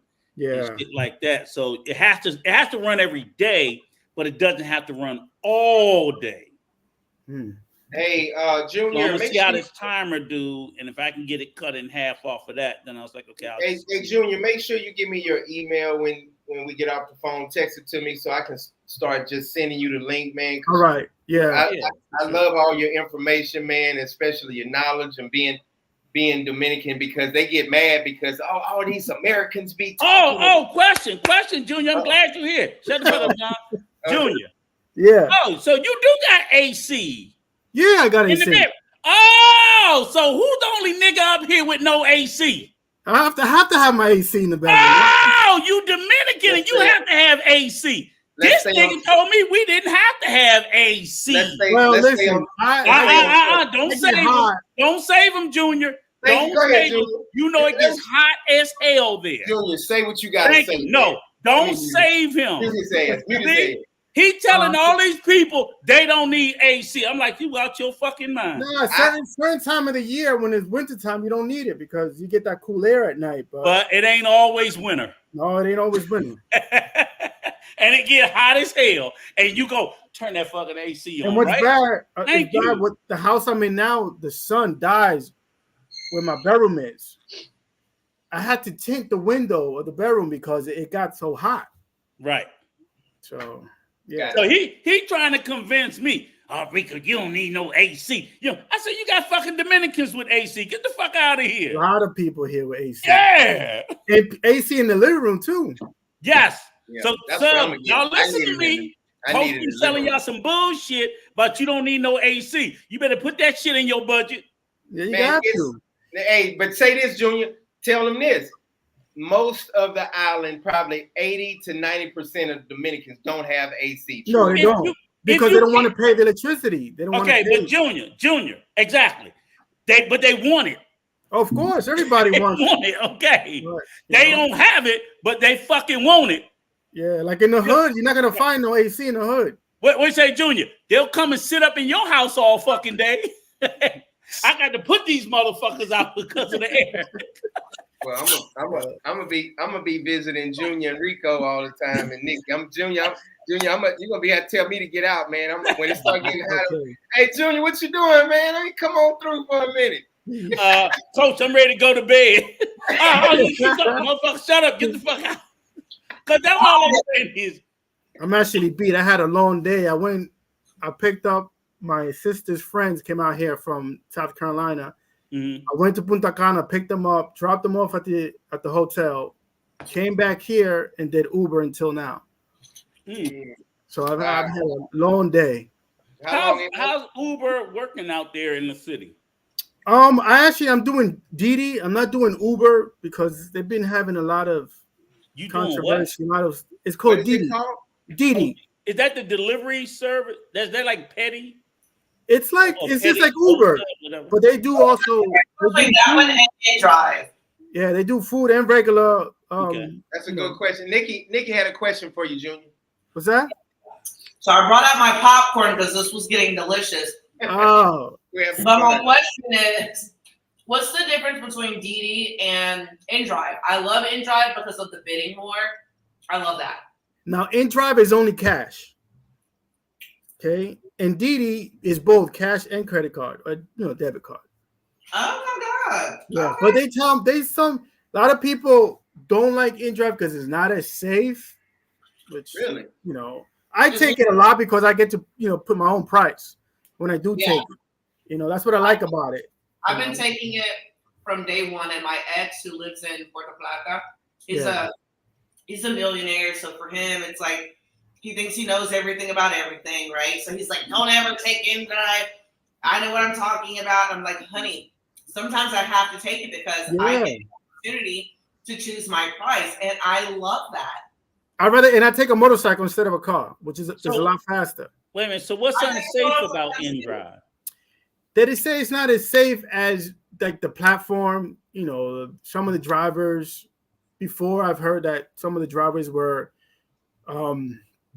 robbing people, so it's not You Is know, that, you say is that motorcycles? they have motorcycle taxi. Yeah. Oh, InDrive does? I didn't Yeah. know that. Uber has it too. But here's Oh, the thing. really? Yeah. Uber doing motorcycles? I take them all the Oh, time when I'm hell not no. when I don't feel like I know. driving. I Yeah, want to go Uber somewhere does have else. the motorcycles. Yes, they do. Yes. Really? Yeah. Yep. Bring Junior back. I like this guy. Listen, And they Junior. be charging. Wait a minute.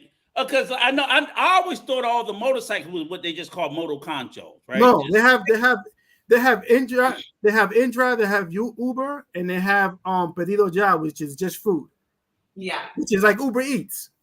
Right. But it's called Pedido Ya. So what's the deal? What's the deal with? I know you were saying I didn't know Uber had moto. That shit blows my mind. Mhm. Mhm. So I know you were saying like you stopped for Uber because what I heard they had been having problems with Uber and like they call it the taxi mafia. Yeah, big. Like the taxi companies have because they hated this whole ride sharing shit.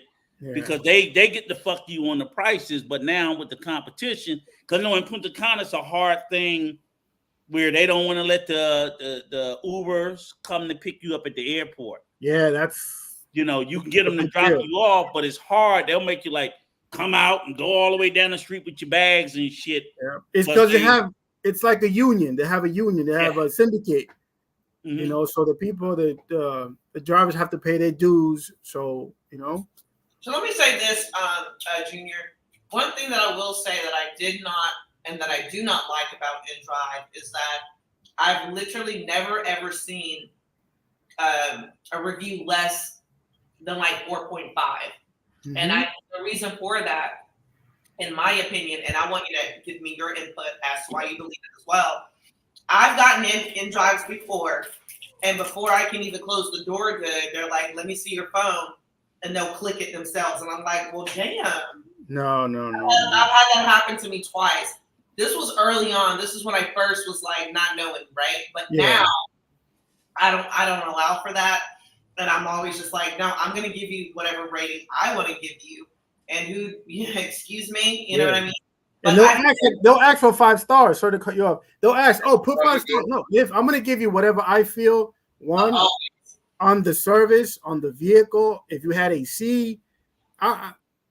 When it comes to stuff like that, I'm very picky because I'm not gonna sit in a hot car and I'm gonna pay you to sit in a hot car. I'd rather take the concho there and pay 50 pesos or 30 pesos. Get that breeze, like hello, they had trouble. And let me ask you guys this. I'm glad we're on subject. I mean, I'm having a good time. A lot of people are really getting a lot of information from us. Rick, hey, can you talk about your budget a little bit? Now, if you don't want to, it's up to you, Junior. But no, it's okay. I don't mind. Quick thing. Shout out to all 58 folks in here. We are getting up there. Thank you guys for being here. Wow. Hit the like button. Everybody, please, if you could at least hit the like button. The like button. 8 watches included. Yes. Yeah. My rent is 14,000 pesos a month. Can you give it to us in dollars? Because you know we slow. Let me see what the Roughly. exchange rate. I think it's 50. Don't have to be exact. You said how much? 14,000 pesos. That's about almost 500. That's 300, right? No, that's about 5. No, that's 2. Like 2 something, yeah. Oh, okay. Less than 300, yeah. Let's say less than 300. So you said 14,000. Okay. Yeah, 14,000. Okay. So like $240. So you Okay, pay a little bit less than me because I pay $250 a month. But see, you own yours right now. I'm renting, so I don't own. But you're renting. 250 or 350? I'm sorry, $350 a month. So I pay. I'm 100. Yeah, I pay $100 more than you. You don't pay that gringo tax, goddammit. No, I don't have nothing to do with it. They gringoed your ass. No, Domingo actually. No, you know what? Mamando might have gringoed my ass. He gringoed your ass. Amando's supposed to be my boy. Amando's my boy. So yeah. But anyway, go ahead and break it down, brother. Go ahead. Electricity is 41. Cable is, I think it's 1,700 pesos, which is 1,000. Let's say like $25. I think cable is, which I don't watch TV. My wife does. I have the Fire Stick and you saying internet or cable? Both internet and cable. It's like about $25. Okay, that's good. Let me see. What was the total that we said for the rent? 285? Was that what it was? 250. Just say 250. It was like you can say 250. 250. Just say 250. That's a good. What else we pay? Let me see that. Cable.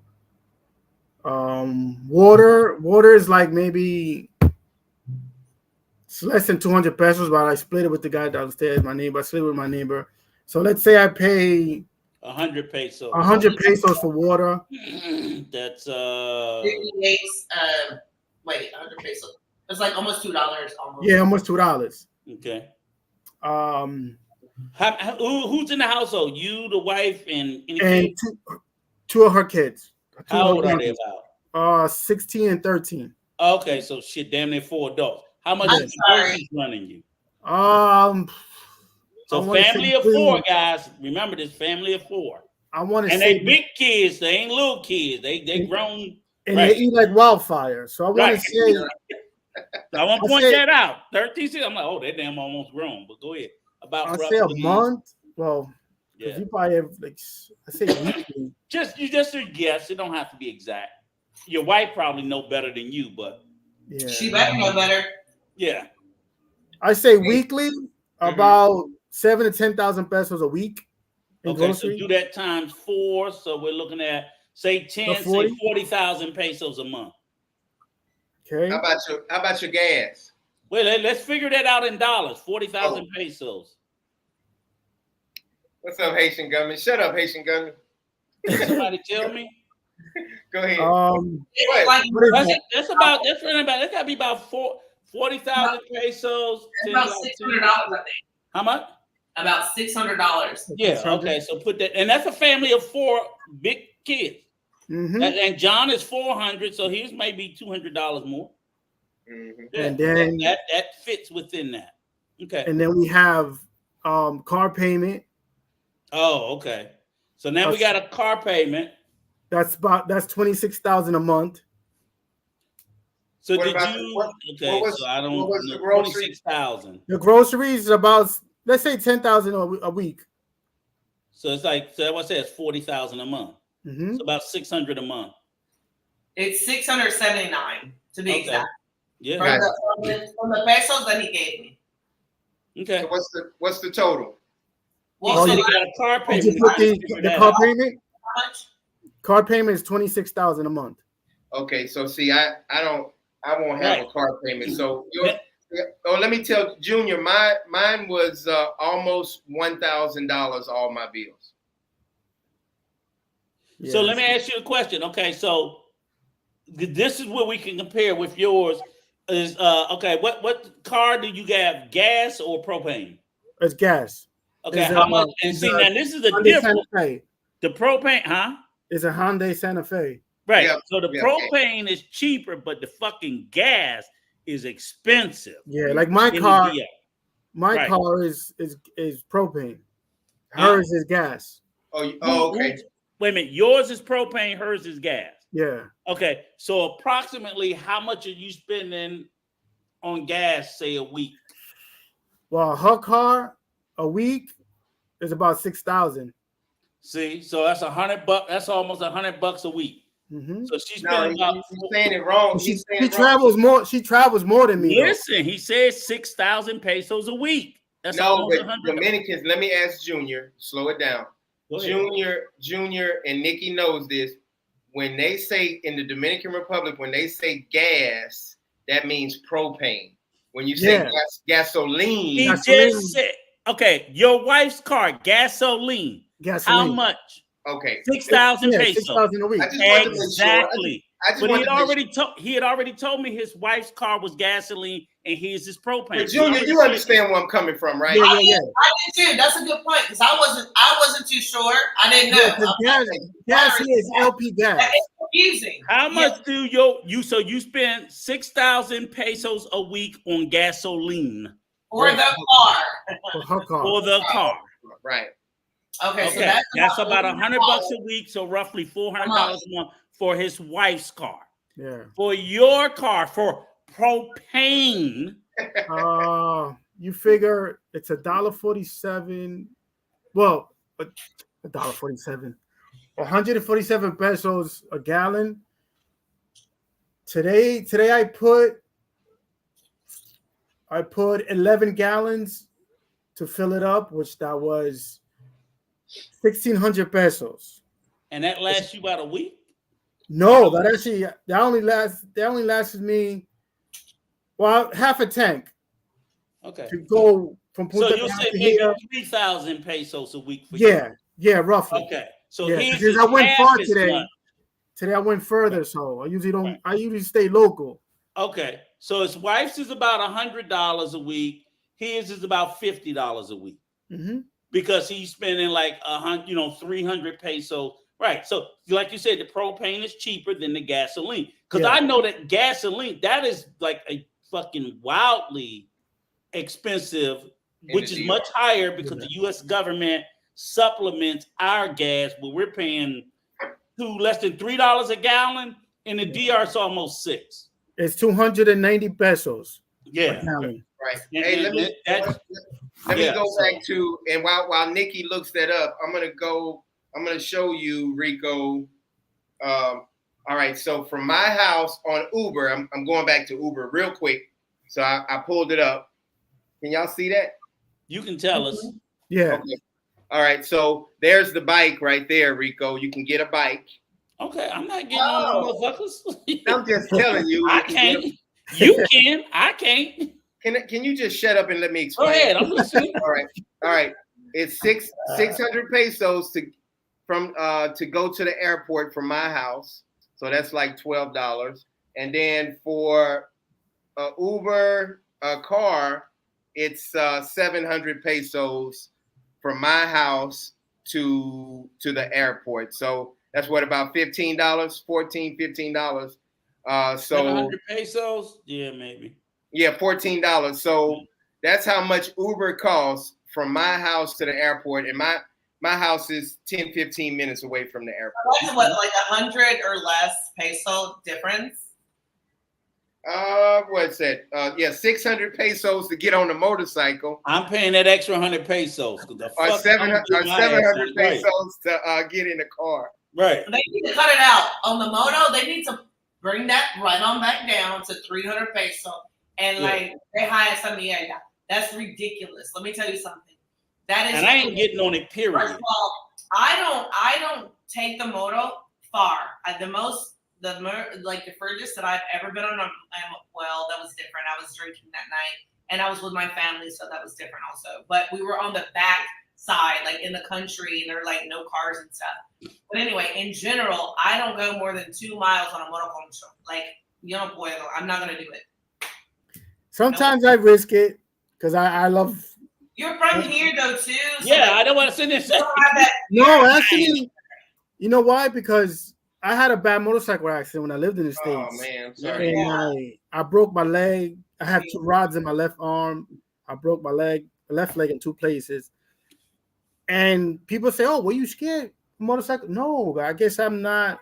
But I'm just cautious now of Right. When I see when the driver wants to go fast, I tell him, "Yo, slow down. Don't eat no light. Don't eat no stop sign." Because that's how I got into an accident. A friend of mine ate the stop sign, and we got hit by a school bus. Okay, real simple.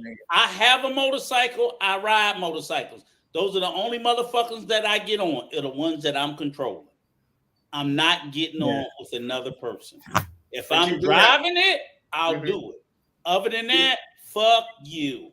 Hey, do they have a helmet that fits your head, Rico? They certainly do. I got 2 of them. All right. But here's the point. I'm not getting, and then in these little ass they ain't got licenses. They ain't got shit. They just jump on them and go. So hell no. Hey, Junior, and let me tell you the thing I hate most about the Dominican Republic, and this is from the bottom of my heart. I got a lot of stuff. No, but this is the one thing. Now, this is the one. It's some things that I hate about it, but I'm gonna tell you one thing that I can't get over. I just saw somebody dead in the street day before yesterday. I cannot. Every 2 weeks, at least once a month, I see a dead body or a trash bag on top of somebody covered up from a motorcycle accident. Yeah. And it is baffling how many people are getting killed on these motorcycles. Well, I don't know if I told you guys, I had a kid hit me, was it last week? I got into an accident. He ran into me. Mm-hmm. And like, I thought he died because he flew over the car. I'm like, God, don't let this kid be dead. And my wife was with me. I picked her up. She left the car here. I picked her up from work to go to the blood bank. And I'm making a left turn. He wanted to come to my side. Instead of going to the right side, he wanted to cut through my side. He thought he was slick, but he was going to, his life was about to be ended. And I was like, God, I hope this kid is not dead. But he's just bruised arms. When I read about it, like I said, the DR is number 1 or number 2 for traffic fatalities in the world. And they say like 80% of them are on. And Manuel told us this before, like 70, 80% of them are motorcycles. Yeah, like, because they don't. I'm getting on those mothers. So it's not. It is some car deaths, but it's most because they lane split. They don't pay any attention. They just don't give a shit. And I'm like, nah. I'll walk first. Fuck that shit. Do you have a Dominican burn mark on your leg? Who, me? Yeah, from the pipes. Because I got one. He got burnt. No, not from here. Thank God I have never had no problems here. But you know what I'm talking about? From New York. I almost got one yesterday getting off the moto. I was like, oh. I always wear pants. It's rare that you catch him wearing shorts here. Man, I hit that muffler one time. I get off on the left side for the rest of my life now. I picked that right leg up. Yeah. You get burned one time with that. So you've never got burned by that pipe. Thank God. Because I know how to get off I rode bikes for a while, so you get used to it. Keep your ass off them. That's how you don't get burned. Yeah. Keep your ass off them. Hey, sometimes I'm in a hurry and I want to get somewhere quick. I know they're gonna be, Sometimes I don't feel like driving. That's what it is. And I get it. I would love to want to, but the way they ride them, and I can't do it. I can't. Rico, I'm so tired of your face glitching, going back and forth. I'm serious. You gotta sit up close, Rico. We told you that. At least look. Complain, motherfucker. Complain when it get dark in here. Okay. There you go. Hey, let me say this real quick while it's on my mind. Soul wants to do English class for all Dominicans. Nikki said, hey, won't you give it to Soul? So Soul is excited.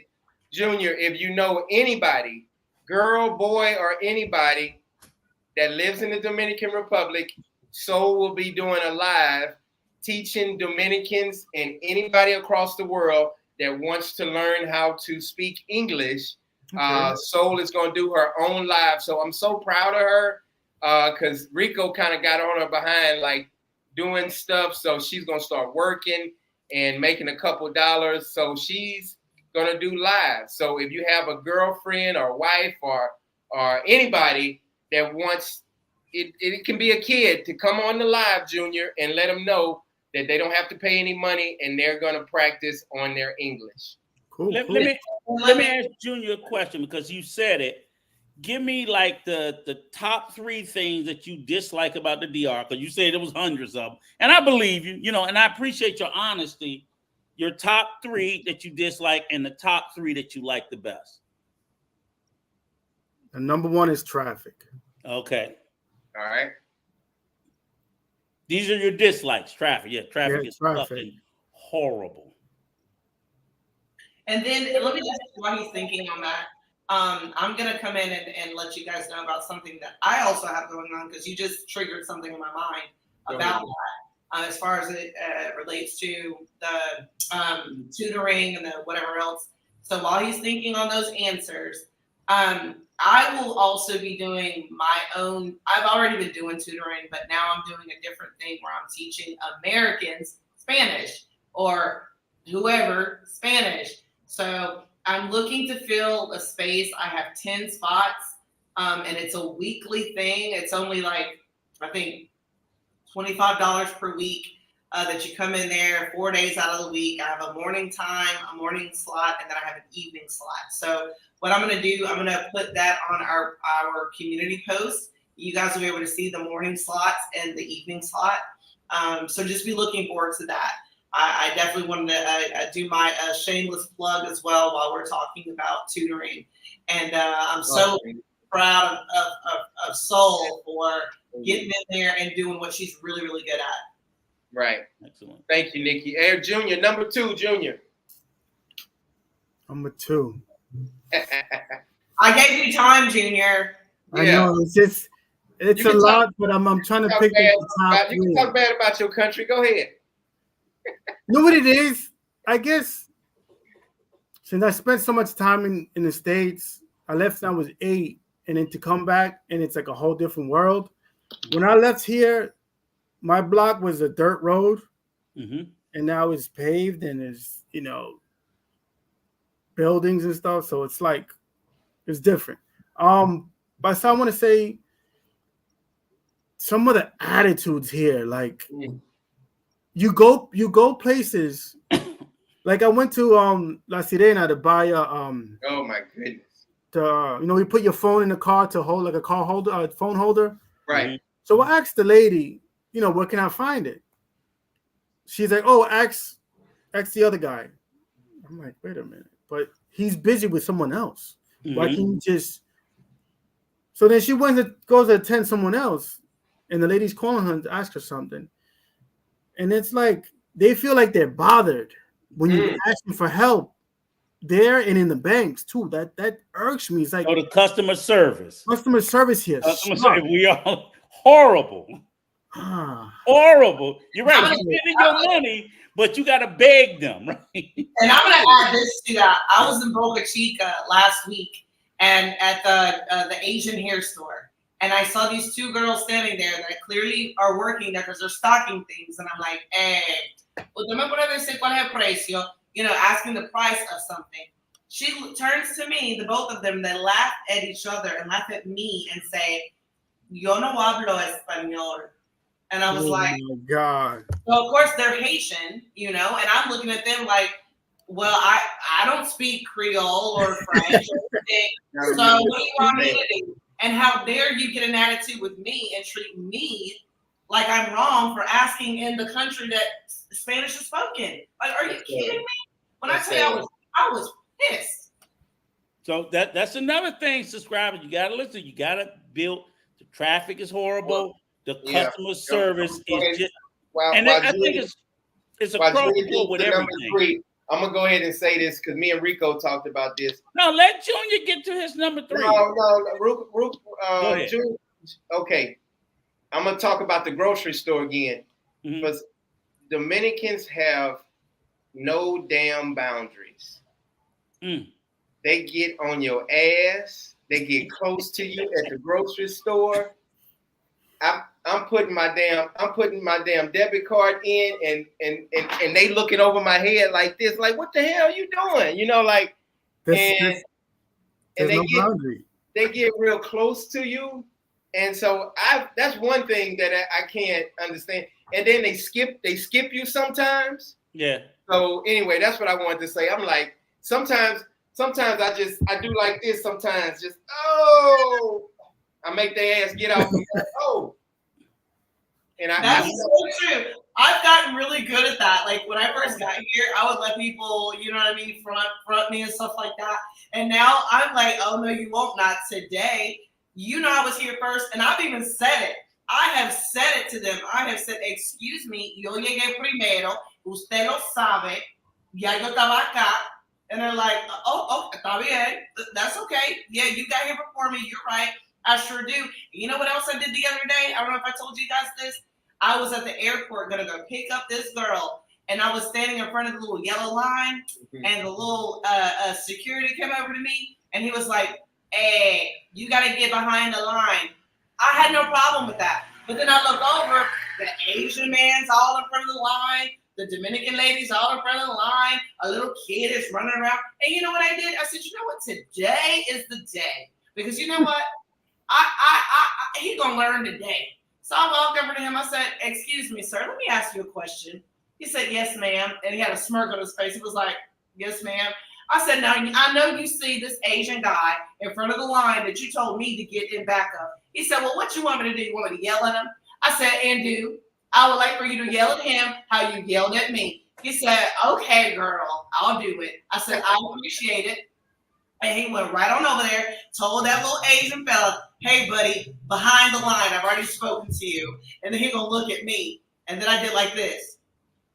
And then he did like this. I said, "Okay, now you will respect an American, okay? Although you may think I'm Haitian because of my complexion, that's fine. But what you will not do is tell me what I am when I'm not something. I will always be an American, and I will always be proud of that. You're never going to make me say that I'm something that I'm not." And I love Haitians. Like, it's no diss to Haitians. Yeah. But don't call me something that I'm not. Like, cut it out, bro. No, that's true. You I love my accent. Thank you. Hey, Nikki, do you have any problems with Haitians a lot being disrespectful to you? Here lately, yes. Because it's just like what Haitian gunmen said. They thought you were faking being like they think that I am a Haitian American. Right. They don't think that I'm a Black American. And I'm like, girl, if I spoke the language, I would be proud. I'd be like, "Hey, girl, in our language." But you're not going to make me feel, and I almost got into an altercation leaving from the Chinese food plate, pico pollo, the pico pollo that we go to. Right.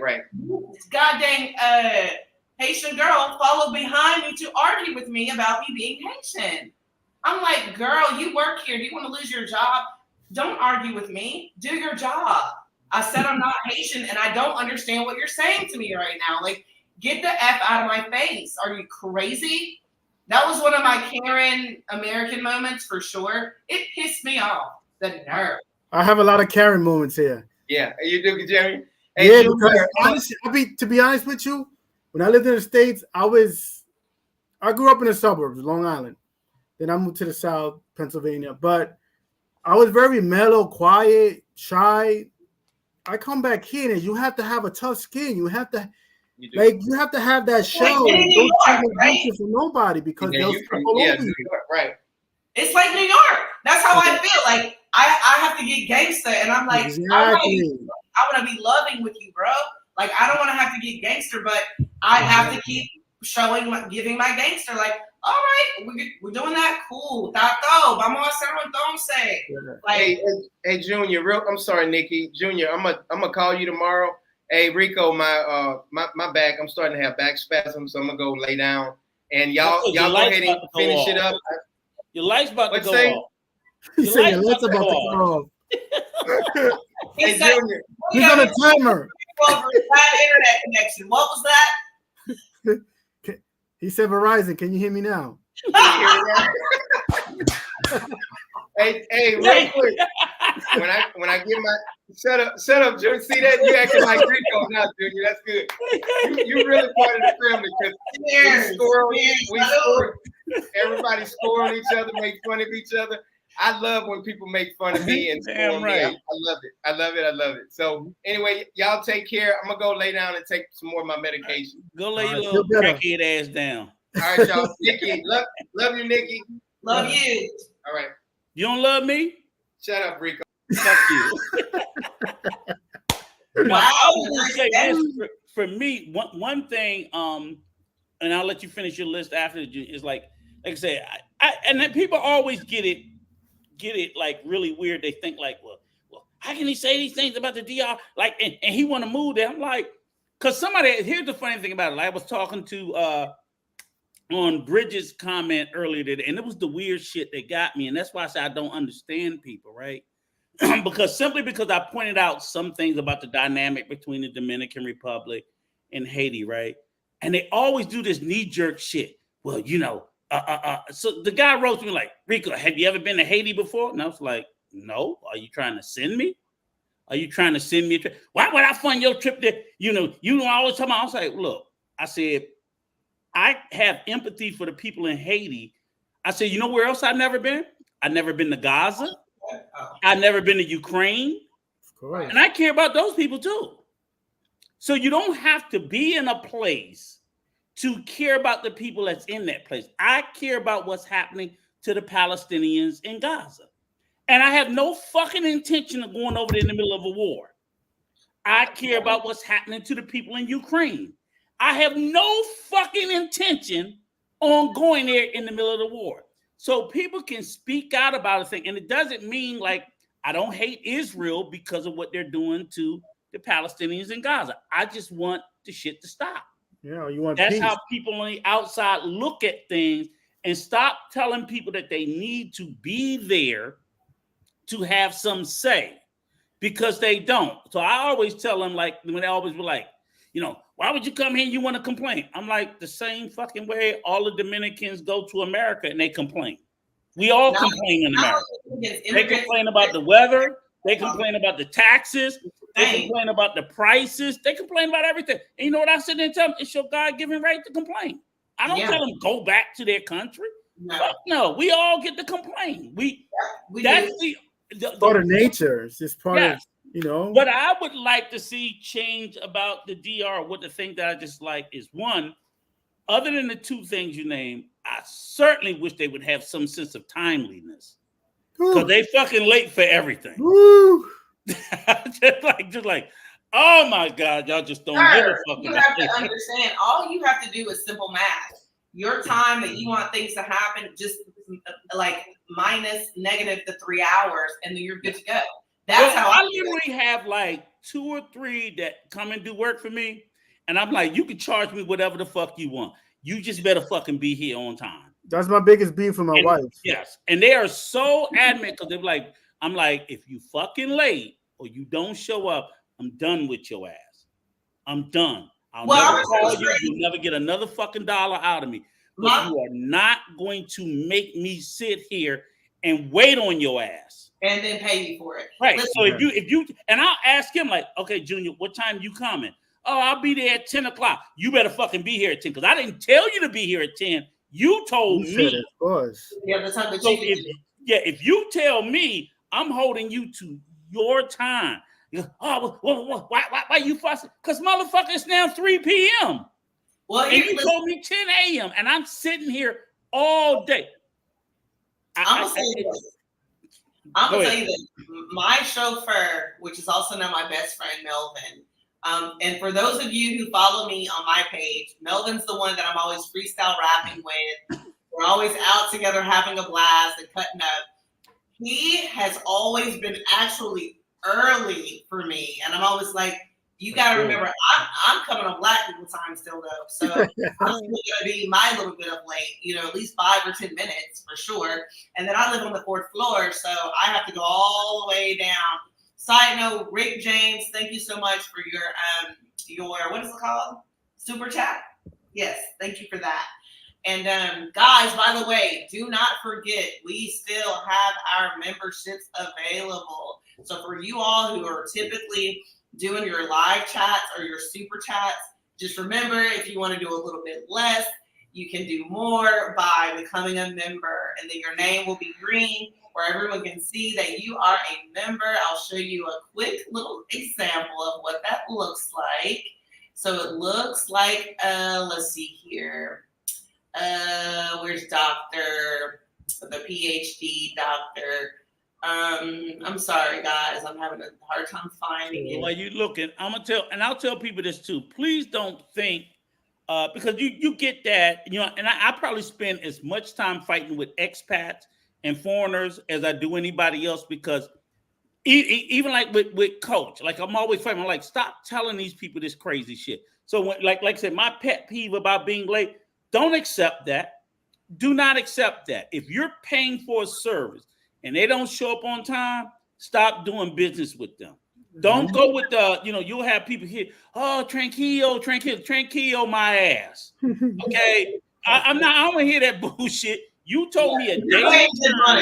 You're paying because from the US, we like, your word is your bond. Yeah. You say you're gonna do something and be some. If I can't trust you to do what you say you're gonna do, I can't fuck with you no more. So stop letting people, don't let me, coach, or nobody else, because they put up with that bullshit to tell you you have to.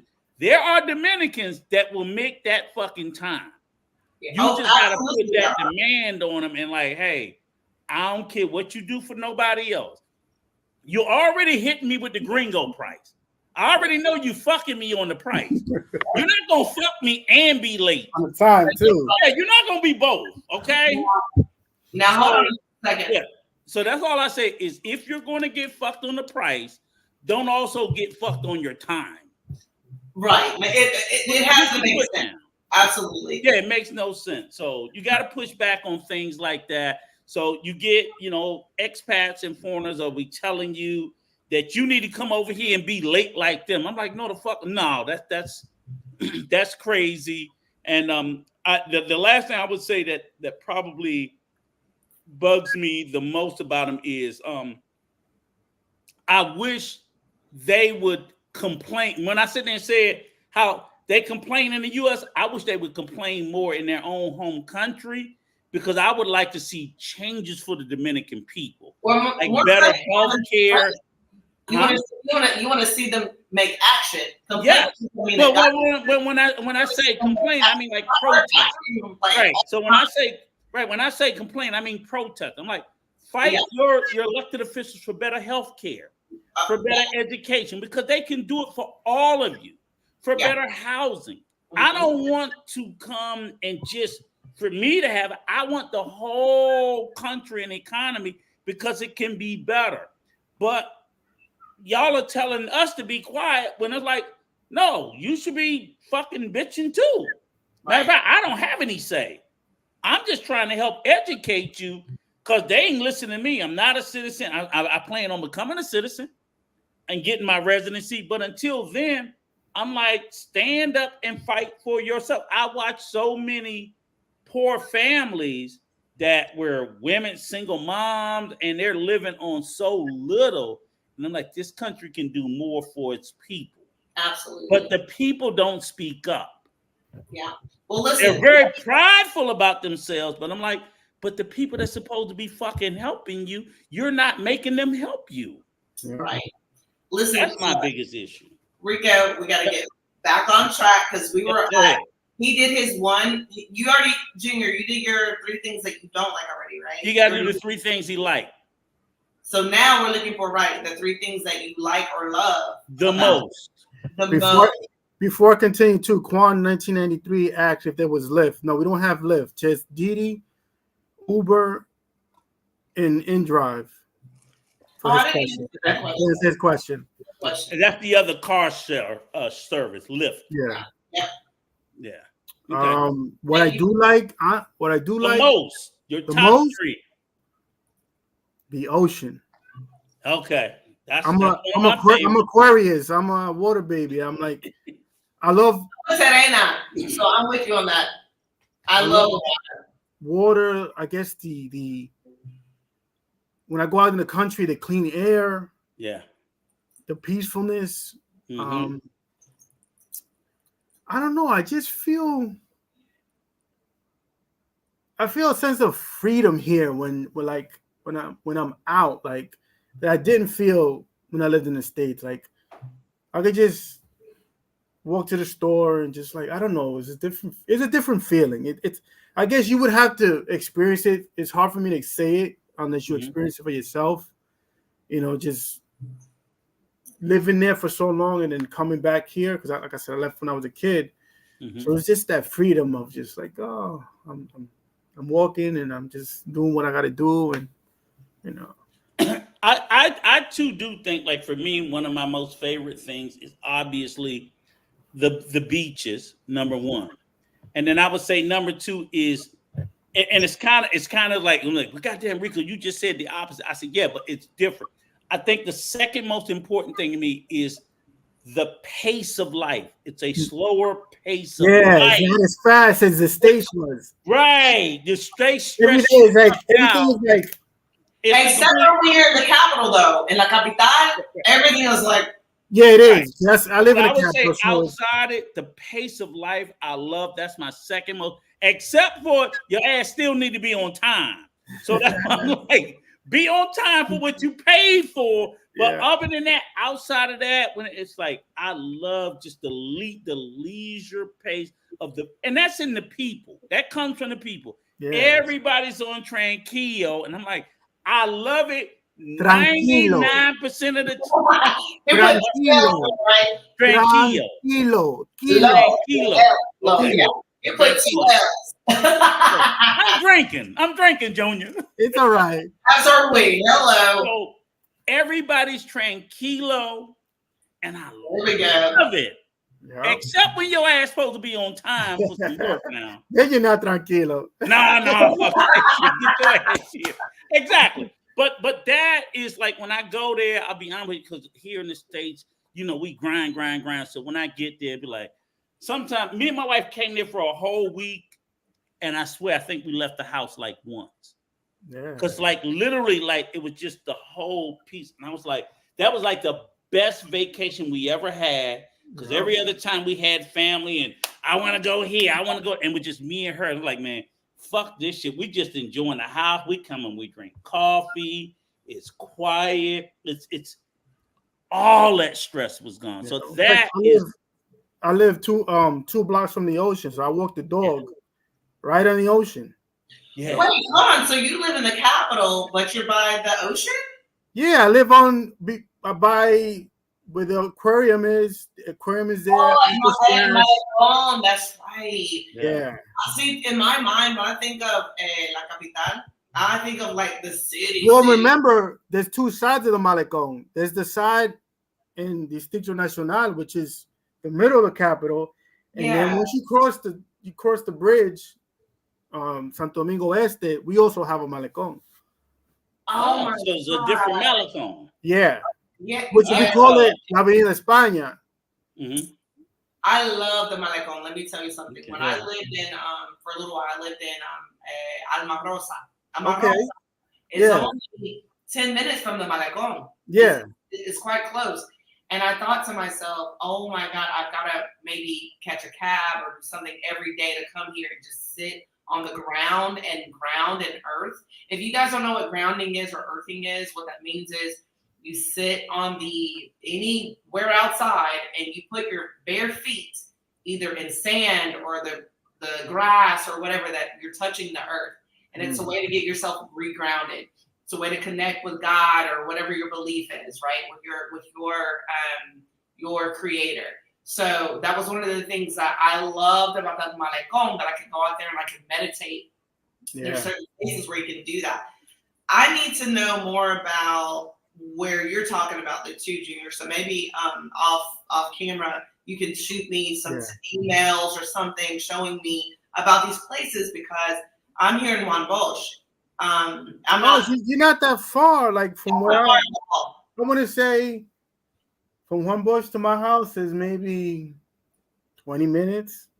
Right. And you know what's so funny? Speaking of time and distance, kilometers is what is here. Kilometers. Yeah, kilometers. Yeah, that's what they use here. But I'm still in miles. Me too. I don't do kilometers.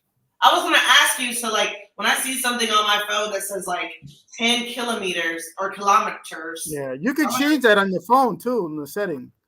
I gotta do that then. And I'm very much technical, so I'm surprised that I didn't already know how to do that. I'm gonna do that. Yeah, you can change it. Because I get frustrated because when I've seen it in the past, I'm like, I'm not that far, but then I get in the car and I'm like, ay Dios mío, it's already been 30 minutes and this thing said like 11 kilometers. ¿Qué está pasando acá? I get frustrated. Yeah, I need to know the distance. I'm like that. I need to know distance in miles, and I can't. Yeah. But you're not that far. Okay, so look, back on topic, because that's what I'm here to do. What's another thing you love?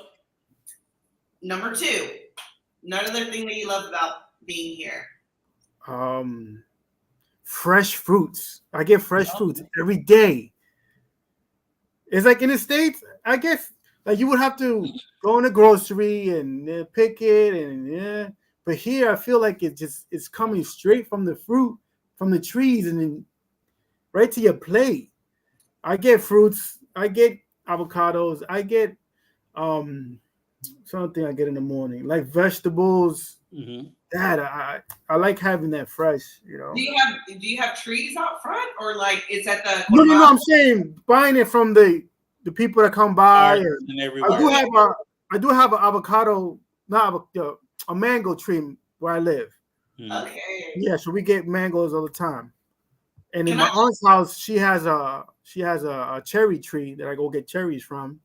Nice. You know, so it's like I go on the country. My mother-in-law has all type of fruits in her house, so it's like.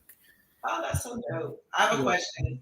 So when the people drive by and they have the loudspeaker, and clearly it's a recording. So what's funny to me is that my first couple of times being in the country, my first 2 visits, I feel like it was, I thought they were preaching. So I thought people were talking, praise God, you better praise the Lord. But then when I started listening, they're like avocado. Shit, okay. I thought they was preaching too. I didn't know what they were saying. They also have people that are buying like old stuff. Like they'll buy old stoves, old washing machines, stuff like that. You know, they have one of those too. Give me a second. I have to get my charger. Okay. So the last thing he's gonna tell us is his very favorite. Well, I will say my last thing, my number 3 is, before he comes back, is I love the ease, and I tell people like this, and it's a double-edged sword. I love with the ease that I feel like you can make friends in the DR, but I think you also have to be very careful about making friends in the DR. So I've always found like Dominican people, like I could walk out the door and the first 10 fucking Dominicans I could see, we could all become friends. Like no one will reject your friendship. But then I also know if as an expat or a foreigner, you have to be careful. Like, is the friendship genuine and true and authentic? So it's like in the States, it's like, it's hard as fuck to make friends because everybody like looking at everybody's side eye. In the DR, all Dominicans will look at you like, hey, me, hey. But I don't, you know what I'm saying? I love it that it's so easy to make friends. But then what I don't love is like, okay, I also know I'm almost always going to be looked at as a resource to somebody. Absolutely. Or something that somebody can take advantage of. So it's something that I like.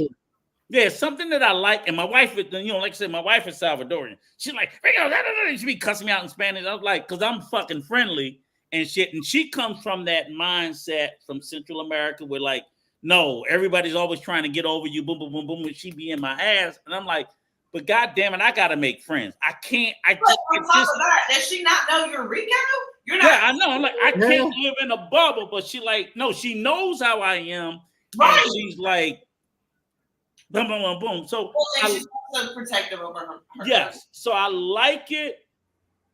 I wish I could tell her she's wrong, but I can't because sure enough, them motherfuckers gonna prove her right. But I always tell her I don't lose any more than what I can afford to lose. So that's the only thing I do to mitigate and protect myself. You know, when you go out there, they're gonna be having you pay for everything. Like, you know what? I know it when I walk out the door. I know I'm the bank. Fuck it. Right. I don't care. I don't care. Rico, it's funny you say your wife is Salvadorian. My little brother is half Salvadorian, half Dominican. Oh, okay. Wow. Yeah. My like from my little I'm born brother in El Salvador on the 19th. Oh yeah? Yeah, I'll be there for 5 days. I have a lot of friends. So you eat pupusas then, huh? Oh shit, I'm sick of eating them motherfuckers. Oh boy. I love Salvadorian food. I'm gonna get a bunch of videos and stuff to show on the channel when I get back. Yeah. Yeah, Listen, one day I want to go there because I could travel there from here. Yeah, you sure can, because we have our family come over to visit us from there. Yeah, you don't need no visa, nothing. Visa, none of that stuff. Yeah. You guys, I want to add this about what you're talking about with friends, and then we're going to get your last thing that you love about being here. One thing that I wanted to add is that I had a situation happen with that same lady that I talked about with the shower situation. When she first got here, my neighbor, she does pedidos ya, which is like the Uber Eats. And I've eaten her food for free. We've shared, we've had great times together. That's the same lady who gave me $500 to run downstairs to pay the thing, to pay for my electric to have a cut back on. That was my first time having a Dominican person give me money and like not be like, well, you're gonna pay me back or anything like that. So I was like, wow, that's so cool. It was a first for me. And so what let me understand and know as it relates to having friends and who's what and what is what is I've been noticing how my friendship is going in this neighborhood. In this neighborhood, I'm noticing how that works, which is I'm doing my thing. I'm cooking. You're eating my food. Then you cook. I eat your food. You have wine. You invite me over. I have my wine. It's all regular. No one has asked me for anything. Not even once have they. And so I went to war on that particular day when that girl was here because she tried to say that they gave her a price that wasn't right because we're American. And in Spanish, she said, oh, no, charge them higher. And I explained to her, ma'am, Melvin was here, so that doesn't even make sense. She's not going to try to sneak over on Melvin in Spanish when he's Dominican. He can hear everything she said, just like I heard everything that she said. But this specific lady, she only speaks book Spanish. She doesn't speak Dominican Spanish. And her Spanish is terrible at that. So she didn't understand anything of what was actually happening. So I had to check her real quick and say, first of all, what you don't know is what these people have done for me since I've been here. They've taken care of me. They've not asked me for a goddamn thing. So what you're not going to do is come in here and disrupt my neighborhood friends. That was one of the first times that I've ever made that type of connection and knew like, oh my God, wow, okay, this might be a real friendship. Now ask me 2-3 years down the line and we'll see. But for now, I'm like, this is great. It's all working out. I have had people who are off the rip. There's a little gay fella that I love. And every time I see him, he's always begging me for money, like, ay, pero amiga, dame dinero. And I'm like, oh my God. But he's like, you have US dollar written on your forehead. Yes, but my thing is at least he's upfront with the BS. Yeah, he's not getting it from me. Yeah. And he just so happens to be Haitian, and that's still my baby boy or baby girl. You know, I refer to him as my queen, like, hey, queen. But that's how he presents. That's fine. Yes, but that's a whole other funny story because we're talking about the store. I'm going to say this really quickly. We're talking about going into that same Asian store, and you know how they tell you, like, you come up next because they open a new line and you're the next one up. How I met him/her was because I was up next, and she had the nerve to hop in front of me and talk about, "Excúsame, mi reina." So I'm like, excuse me, my queen. And I said, well, excuse me, my queen. And from there, I could. How am I going to be mad? Like that's hilarious. Right. That's so funny. So then a week later, I'm walking in the street and I see her, and I'm like, "Oh, mi reina." She's like, "Ay, pero mi reina." And then from there, we became friends on Facebook. And every time I come to the country, she's like, "Ay, pero mommy, when you come, you know, all of that." That's like I give her 100 pesos here and there when I see her, and that's fine. I get it. Right. But I understand we have a transactional relationship. Like she's looking, right. You know what I mean? Yeah. And I believe you can have. I believe I can have, like you said, you know. I believe, like I tell people, I'm like, you can have a transactional. So when guys come, I'm like, okay, you meet a female, that relationship is transactional. That's okay. Or a transactional friendship. That's okay. You know. Just know what it is. Be honest with yourself. And just be honest with yourself and always know that, look, oh man, whenever I call Junior, okay, I know I'm always paying, or I know this, so I know, you know what I'm saying? Like, I'm just using you as an example, Junior. That's right? okay. It's okay. But you know what I'm saying? I'm using you as an example. So it's like, but I always tell my wife too, is I say, and I don't disagree with it because I know that when I come, my status financially is I'm at a higher status than them. That's no different where I basically tell people, like in the States, I have friends that are very well to do. When we go out to the bar, I'm not reaching for my fucking wallet at all. Yeah. I'm like, nigga, I'm here with you. You paying. And I'm drinking like, oh, give me some top shelf shit. I want some of that. And I want some. And it's like, literally, it's like, I know I'm at the bottom of the pecking order and I'm content. So when I look at like this, I was like, yeah, you know, so when I take my Dominican friends, I was like, I know they ain't got it. Why am I going to make them? And if I ask them to come out, I know when I ask them to come out, they ain't got it. It's on me. I'm carrying it. I also know every time, now, you know, like I said, when he asked me out, we might drink split a Presidente at his fucking house. We ain't going no bar. Yeah. Yeah. When I go out, I want to go to the bar because I want to be entertained. I want to hear music. Being honest about it. All that. It's like, no, it's never going to be equal because economically we're not equal. So I tell my wife, I'm like, relax. Yeah. It's just not that way. And believe it or not, I actually do that as well in the US with people I know that's making $500,000, $600,000, and $700,000. I'm not paying for shit. And I look at my friends and tell them, I'm not paying for it. This shit is on you. My millionaire friends and my 100,000-year friends, I'm the same way. On you. I already know. They know. Like, I'm inviting you out. I got you. Like, it's not. Hey. Yeah. I'm like, I tell her, you want to go out here? Yeah, you got this, right? All right, motherfucker. Don't be trying to cut me off. Yeah.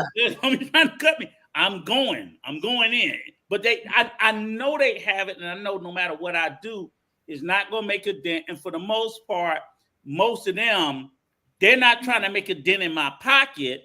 I just know that, hey, they're not going to pay. Yeah. So it's like, okay, and that's what I can respect about them. I'm like, okay, bro, I got you. We good. Just don't try to fucking rip my fucking ass out, by going crazy with it. Order what you want, but don't get crazy. Cause I do the same thing with my friends. I'm gonna order what I want, but I'm not gonna get crazy. I'm not gonna order some shit that I've never heard of. That's just like, nah, just give me a couple of gin and tonics, a couple of cervezas. I'm good. It's on him. But I'm not gonna go give me some Dom Perignon. Fuck no, because I don't buy that shit for myself. So I'm not gonna try to drink it on you. That don't make sense. Right. I don't even think people drink Dom Perignon anymore. Yeah, I know, but I'm just using it. Yeah. Taking back to the rap days, to that's all you got. So I say, when I say that is, again, I love making Dominican and Haitians. All my Haitian friends too that I meet.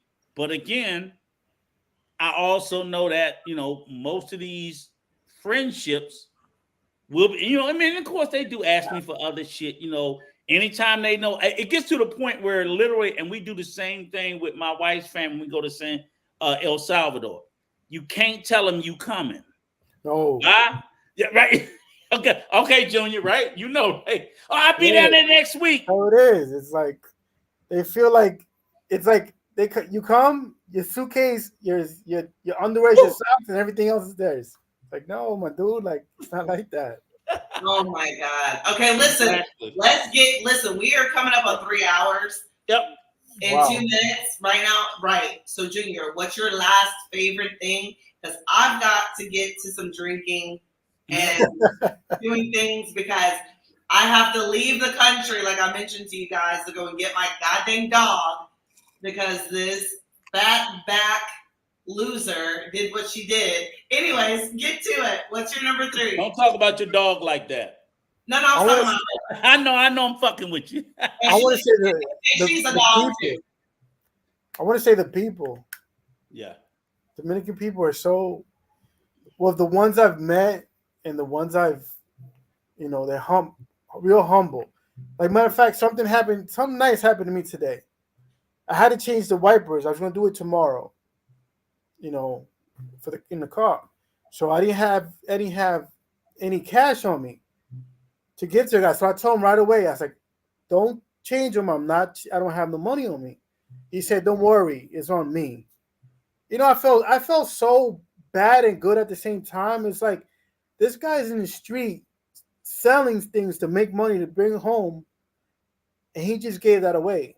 So I'm gonna make it my business tomorrow. I know where he, the corner where he sells those the windshield wipers, and I'm gonna pay him, because I felt bad. That was me with my neighbor. I was like, What? You're gonna give me 500 pesos? So yeah, I would say the people. Like I've been like before I met my wife, you know, I lived on myself and stuff, and I had neighbors. They didn't know me. Here's a plate of food, and here's, you know. So I say my number one is just the people, the caring. You know, especially the elders. Elders are more, you know, more caring, more thoughtful than others. But yeah, I say the people. You know what? I just want to second that in saying, because I've had a lot of people ask me from my country, like, oh my God, aren't they racist? Don't they do this? Don't they do that? And the truth of the matter is, I've not had that experience. I have had so many people welcome me into their homes. You can sleep here. I'm going to feed you. I'm going to bring you cafe in the morning. Like, I have had so much love and support around me that I can't even explain it. And it's just like you're saying right now. It's like, and they didn't want anything from me but just to be kind to me. And of course, you're gonna get the sankipankis. You're gonna get the female version of that. I've met females who are like trying to get stuff from me. And I'm like, girl, I'm a female. I'm not paying for anything for you. Are you crazy? Like, I'm not your girlfriend. I'm not, ma'am. No, absolutely not. I've had that happen a couple of times, but it's more times than not. I have really been welcomed in. I've not had anybody say to me, no, she can't come in my house, or oh, I don't want her. I've been very much welcomed in. And it was not each time of like, oh, what is she going to do for me? No, it's been very positive. So guys, we got 2 minutes. I want you guys to say what you want to say so that we can get out of here. Your last words.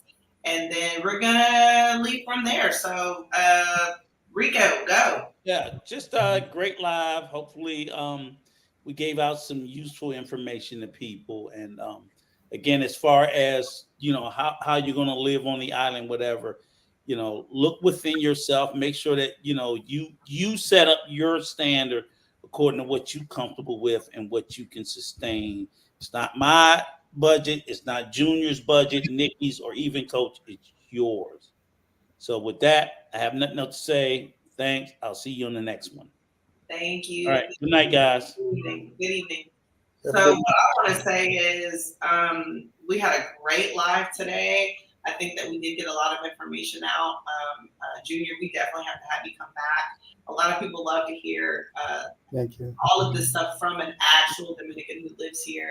And the fact that you're bilingual, you speak both English and Spanish very well, and you're honest in your opinion. You're not just saying, hey, everything's great here, everyone come here. You're showing the positive and the negative. And so I'm going to actually let you say your last part or your final goodbyes, because I have to close the whole thing out. So it wouldn't make sense for me to go and just cut you out. So let's hear it. Well, I want to just say that I enjoy this live. I enjoy giving out information. Like you said, sometimes it's better hearing from someone that is seeing both sides.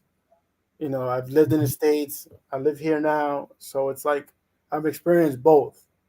Like I'm Dominican. This is my country, and I wouldn't change it for the world.